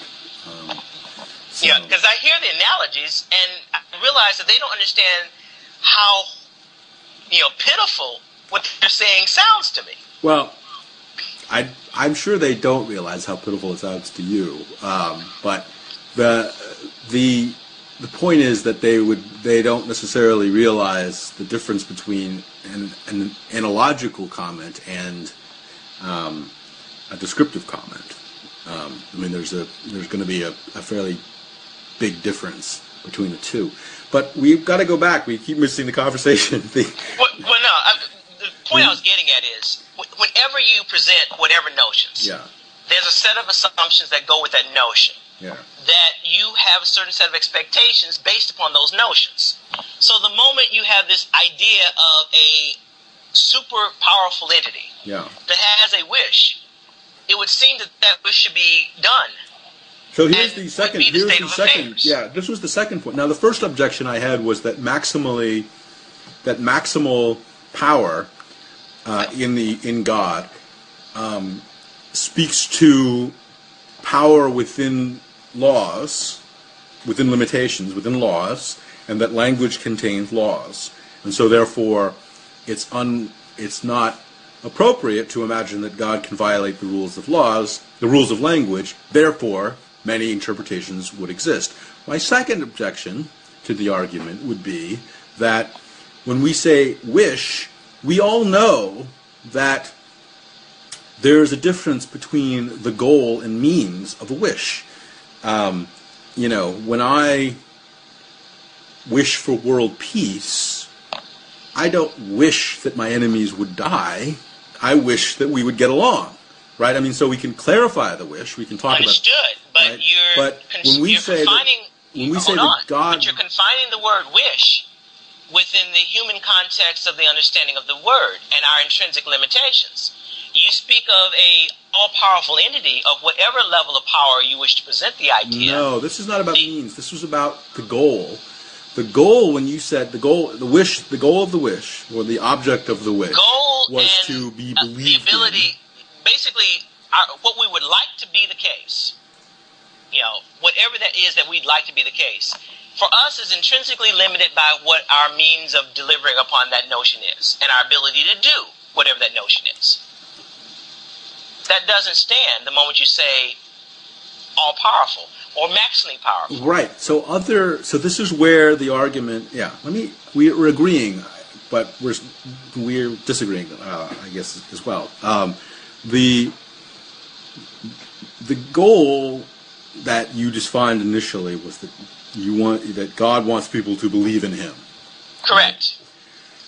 And I'm suggesting that we're equivocating the goal with the means, in the sense that just because God, even if God were all powerful and not maximally powerful, it doesn't necessarily follow that He would just snap His fingers and everyone would suddenly face the sun and start worshiping. It's not. There's other goals in play that I think have to be factored into how the world would then manifest itself. So, for example, we would say something like freely, right? God wants people to freely believe in Him, for example. Exactly what does that mean? Well, I mean, again, please don't confuse what I'm saying with what I believe. I'm just saying that this is theologically. Understood. What I'm saying is when people say freely. Freely. Okay. So what we mean by freely, what theological... Hold on. Yeah. But let me point out one simple fact. Yeah. You can't believe in anything that you don't know exists. Okay. I understand that. The objection, God does not exist, is not going to be conversationally valuable. No. I'm not saying... Notice I didn't say God does not exist. Yeah. I'm saying that the reality of what people know impacts their ability to believe. So I can take any group of people. That's a different conversation. That's a comment about the real. That's a real world comment. What we're talking about is in the abstract. Are these attributes possible? And what I'm saying is that if you gather those several attributes together, you'll result in a God that does not exist. If we add other attributes, we can create a plausible God. And so I will grant then on the basis of looking at it from pure abstraction. And now, but the argument is offered in pure abstraction because we're talking about what we're saying here is we have a biblical utterance. Is it possible that a God inspired those in some way? The initial objection was, no, it's not possible because God is all-powerful. And I've said, well, again, it's not all-powerful, it's maximally powerful. And we're still in the abstract. And I've handled this idea by saying that the laws of language represent a limitation on God's power that theologically we can affirm. And so we're left with a plausible God in the abstract that could have written the words, observe the Sabbath. Now, I will go ahead and kill that now, properly. Okay, go ahead. How did the writers come to know what to write? Okay, but that's a totally different objection. It's part of the presumption in the idea that there should be no disconnect of understanding. Well, okay. It's part of the same continuum. And I grant that there are a lot of things that we'd like to compartmentalize, but that's not the reality of how things are actually looked at. Okay. All right. Again, I mean, you've got to stick to the mode of dialogue that we're in. I'm agreeing that the idea that we're going to suddenly shift from is it philosophically possible that blah blah blah to what is the historical possible. If we go for it and allow for it being the Bible to be philosophically possible, okay, and we do not argue any aspect of the Bible as to whether it is possible or not. We go with the idea that it is indeed possible. We're still left with the reality in disconnect to what we would think possible. No. You just said there's no disconnect between what we think is possible and what we think is possible. Those are the same things. Let me go ahead and say something on that point, though. Okay. The people who wrote the Bible are presumed to have been directed and inspired by God, correct? It's proposed. It's proposed. Yeah. And if we accept that proposal, yes, then it is not beyond God's ability to directly give information to the people. Sure, that's part of the question. Is this possible, God? Is this God possible? Okay. Yeah. If we accept that this God is possible and can directly give information to people, yeah, Christianity is in trouble because there is confusion because they don't seem to have been given the same claim of their God's notions. Okay, so this is a profoundly different objection. So let me. All right, this is an entirely different argument. This is the argument of limited private revelation, is what I think is what it's called. Okay, there we go.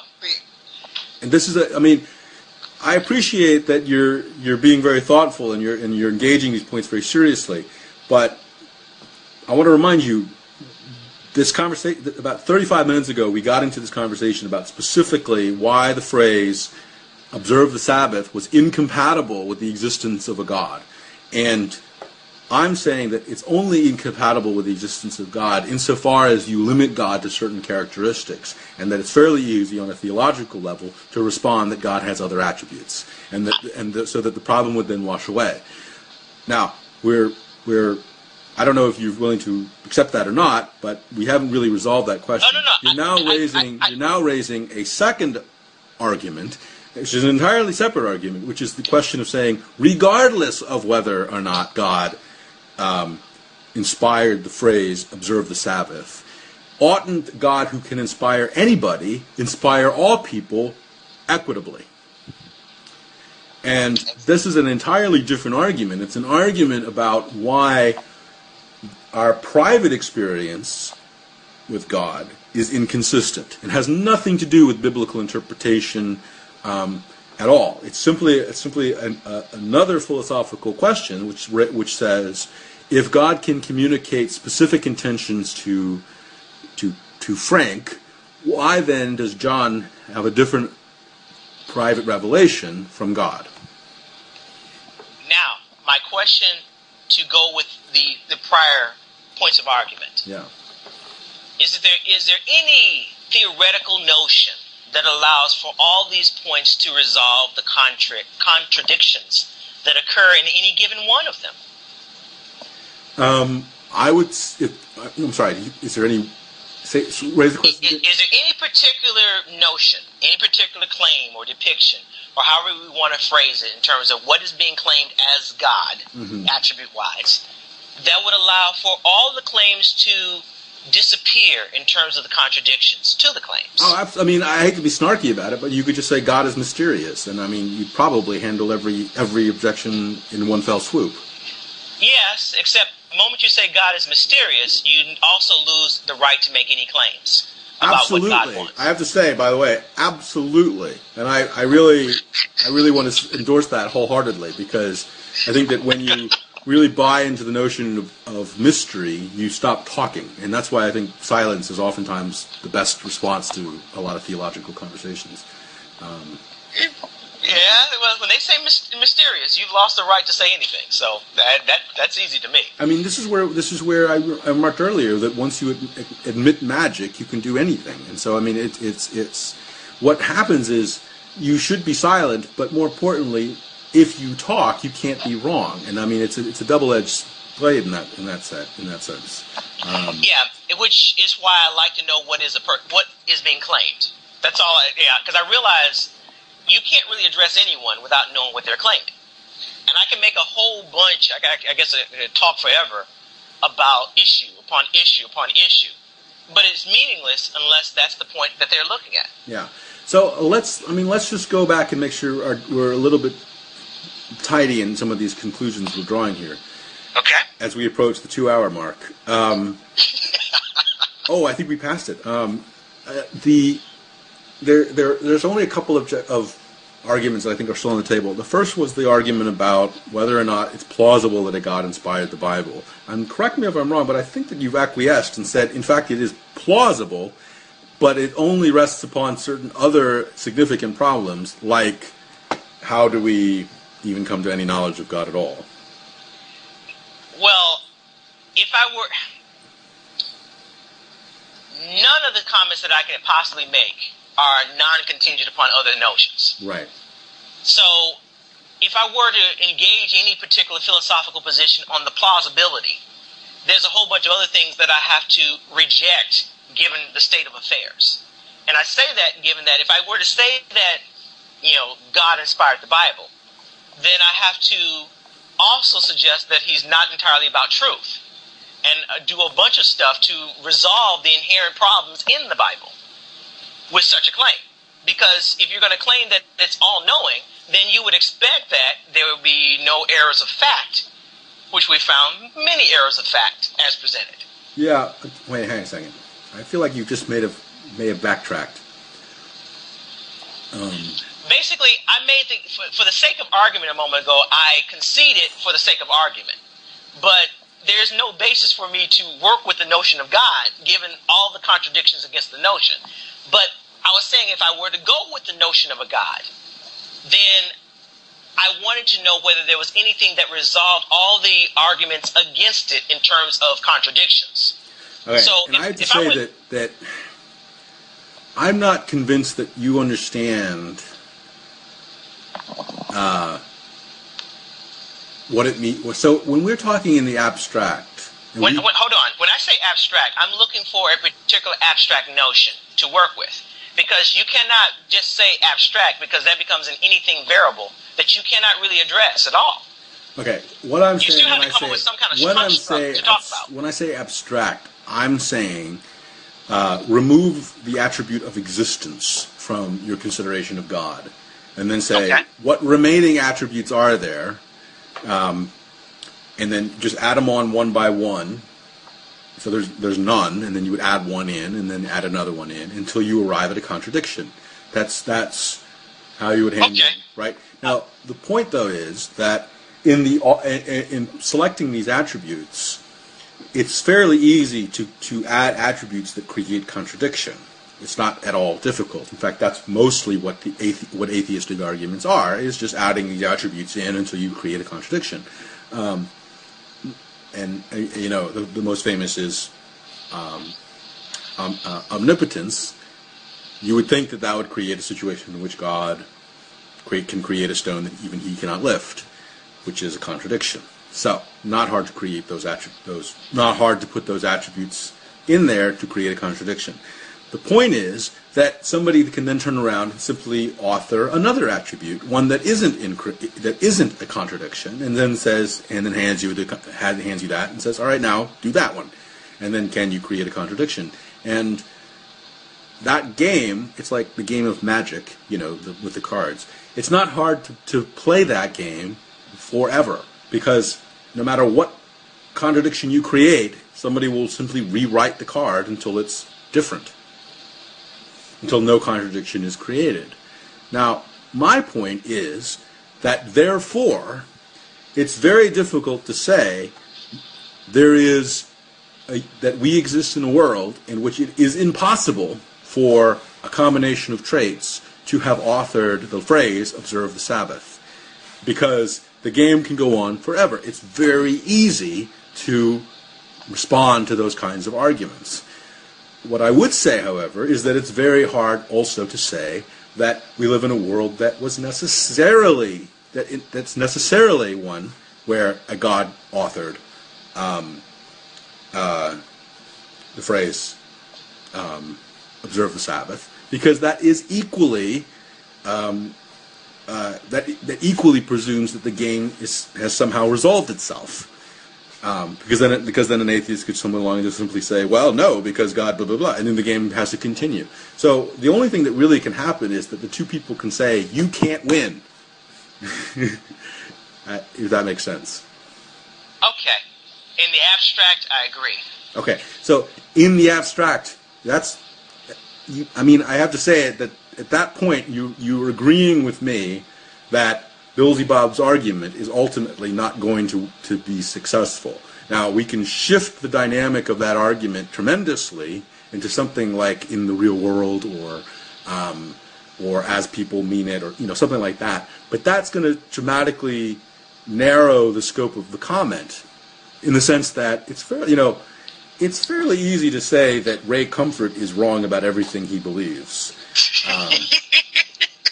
But that's not a comment on theism or atheism or anything. It's just a comment on Ray Comfort. It's a comment on what he said, and that's not. It's like I said, that's not that hard to do. He's a dummy. It's not. So no, the real challenge. We're speaking of this in terms of arguments and such. Yeah. But the real challenge is in mass. People believe in narratives. And they extract all kinds of notions from a narrative. It has nothing to do ultimately with truth in the way that most people actually think about it, because they're not looking at it as a truth claim, but an emotional claim. Yeah. And again, I think that's a kind of comment that is both conversationally unhelpful. What I'm getting at is the redress to the problem is not an argument. Yeah, that's a different. That's a whole other mode of dialogue, and I agree with you there too. A lot of it. Yeah, that's not. Yeah. So I can appreciate the abstractions. I used to do lots of them just for the sake of it was entertaining. But right. I'm realizing that if you look at it from strictly as a game, have you seen I think it was Follow Soup or. I'm not sure which one, but it's like a mini paths, where you're starting out in the path and you're playing the game looking for a god in this path, and you never find an end to it because everybody's telling you you're getting closer, but you're never there. I don't know. Quality of Soups work very well. I wish I could find it. Yeah. Oh well. Continue, but the basic gist of it is that unless you have something that you can define that you're looking for, you can be forever in a search for something, or claiming something forever, wherein there's nothing to base a claim off of. And this is, I have to say that I think that is the most, it's one of the most, one of the most simultaneously affirmative positions that atheism can take, which is, it's kind of like shifting of the burden of proof kind of a thing. It's just sort of like, well, how do we even begin? How do you even get one card to play in that game? To a sort of probably the most glaring misconception I think about religious experience, which is that religious people really are looking for that first card to play, like it's somehow important to religious thinking. And I think that's where the greatest speaking past each other occurs. And so, yeah, I don't know if there's a way to resolve that other than just to sort of say that's an issue. I don't experience, at least in person, the idea that I'm ever speaking past a person. At least in person. On the videos, things kind of get disconnected, but in person... You're right. When we're talking, it's easier to talk. You're right. That's why I always do these. That's why I try to get these conversations going, because it's so much easier. Like, I wish I could get Bill Bob to come back to the table. I'm sorry to keep talking about him, but I feel like he's going to listen to it. Well, I don't know. At this point, he may have stopped listening. No. Which the disconnect, because when Bill presents things, he seems to present it from what I call a practical reality standpoint. And he echoes a sentiment that I've said to a friend of mine some years ago. Mm-hmm. I came in and they were studying philosophy. He had a double major, math and philosophy. And he was studying with his philosophy classmates. And I came in and made a comment. And I said, you are aware that the average person thinks philosophers are worthless. And this, of course, started an immediate debate. And they proceeded to say, well, what about the ministers and preachers? Okay, and then I said, yeah, I guess they are a subset of philosophy. Okay, fine. They're the only ones they consider of value. The rest are worthless. At which point, they spent a while until they found a technicality to knock me out from being able to argue the position of an average person. I couldn't argue from that standpoint, technically speaking, because I in no way resembled what they would call an average person from their definition, and quite frankly, I had to agree with them at that point. All right. I was not the 9-to-5 guy. But the general gist, and I've yet to hear anyone to show that this is not the case, is that philosophy does not ring to be anything to most people. And the idea of arguing about something in the abstract, just for purely the abstraction and playing with the idea of a thing, is not something that is commonly enjoined by the general populace. So when he presents an argument, it's about the reality, not about a philosophical notion. Well, you know what? I disagree. I think he tries very hard to do the abstract. I think that the issue is that he doesn't do it at all very well. And so, I mean, you remember his distinction between Theo the person and Theo the Christian? Which I can understand. I mean, that is a real... In terms of how people understand things, it is not something that you can ever present that anybody would understand. Yeah, and I mean, this is where he's really... It's not presentable. I really feel like most people, like him in particular, I mean, you're making the proposition here that the abstract is this domain of thinking that is very hard to get to, and and I agree that it takes some skill. It's because it's very hard. You import connotations so quickly, and all these things happen. It takes some real training to be able to talk in the abstract in a way that's coherent, and at least in a way that two people can agree about the abstract. But it's not like he's sitting there saying, I'm not going to talk about the abstract, I'm going to talk about the real world. He is ridiculously engaged in the abstract. He's just bad at it and just breaks the rules of it all the time. And that's where we get into this problem. I mean, how many of the examples begin with, there are two people?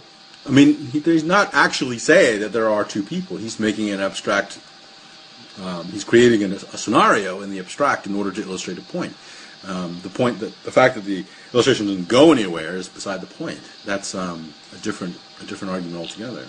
Yeah, but the challenges in any abstraction that we dare create is in part the assumptions that we hold in the back of our minds about whatever it is that we're trying to depict. And we don't always present all the details necessary for the other person to understand the perspective by which we're presenting our notion. Well, that's just training. I mean, that's just learning how to be understood. An abstract thinker. Like I said, there's no argument on that. Yeah. I'm just acknowledging that as I've done some of this, I realize this challenge is all these assumptions that we actually hold, that's actually part of our argument that we're assuming that the other person already has. Yeah. I agree with you. I think it's a way to talk, and I mean it's and it's not easy by a long shot. No, it's not. But it takes humility, and I think it takes intelligence, and I think it takes experience, and I don't think that I'm perfect at it, and it's something you move forward in and you grow in. Listen, I feel like we should. Acknowledge that we've had a good conversation. I think we've had a great deal of agreement. We've explored some fascinating issues, and I think we've certainly articulated a very hard to get to perspective on a lot of these issues. And I think it's been very rewarding. And I hope people have been listening, because I think it's been illustrative of both what a good dialogue can be like and illustrative of some pretty good ideas that we apparently share in robustness. But I feel like we should also tie it up, because... Let's go ahead and wrap it up, and I'll dare say that I'd be up for doing this again, but we really need a topic so that I can pin myself down. What do you mean, pin yourself down?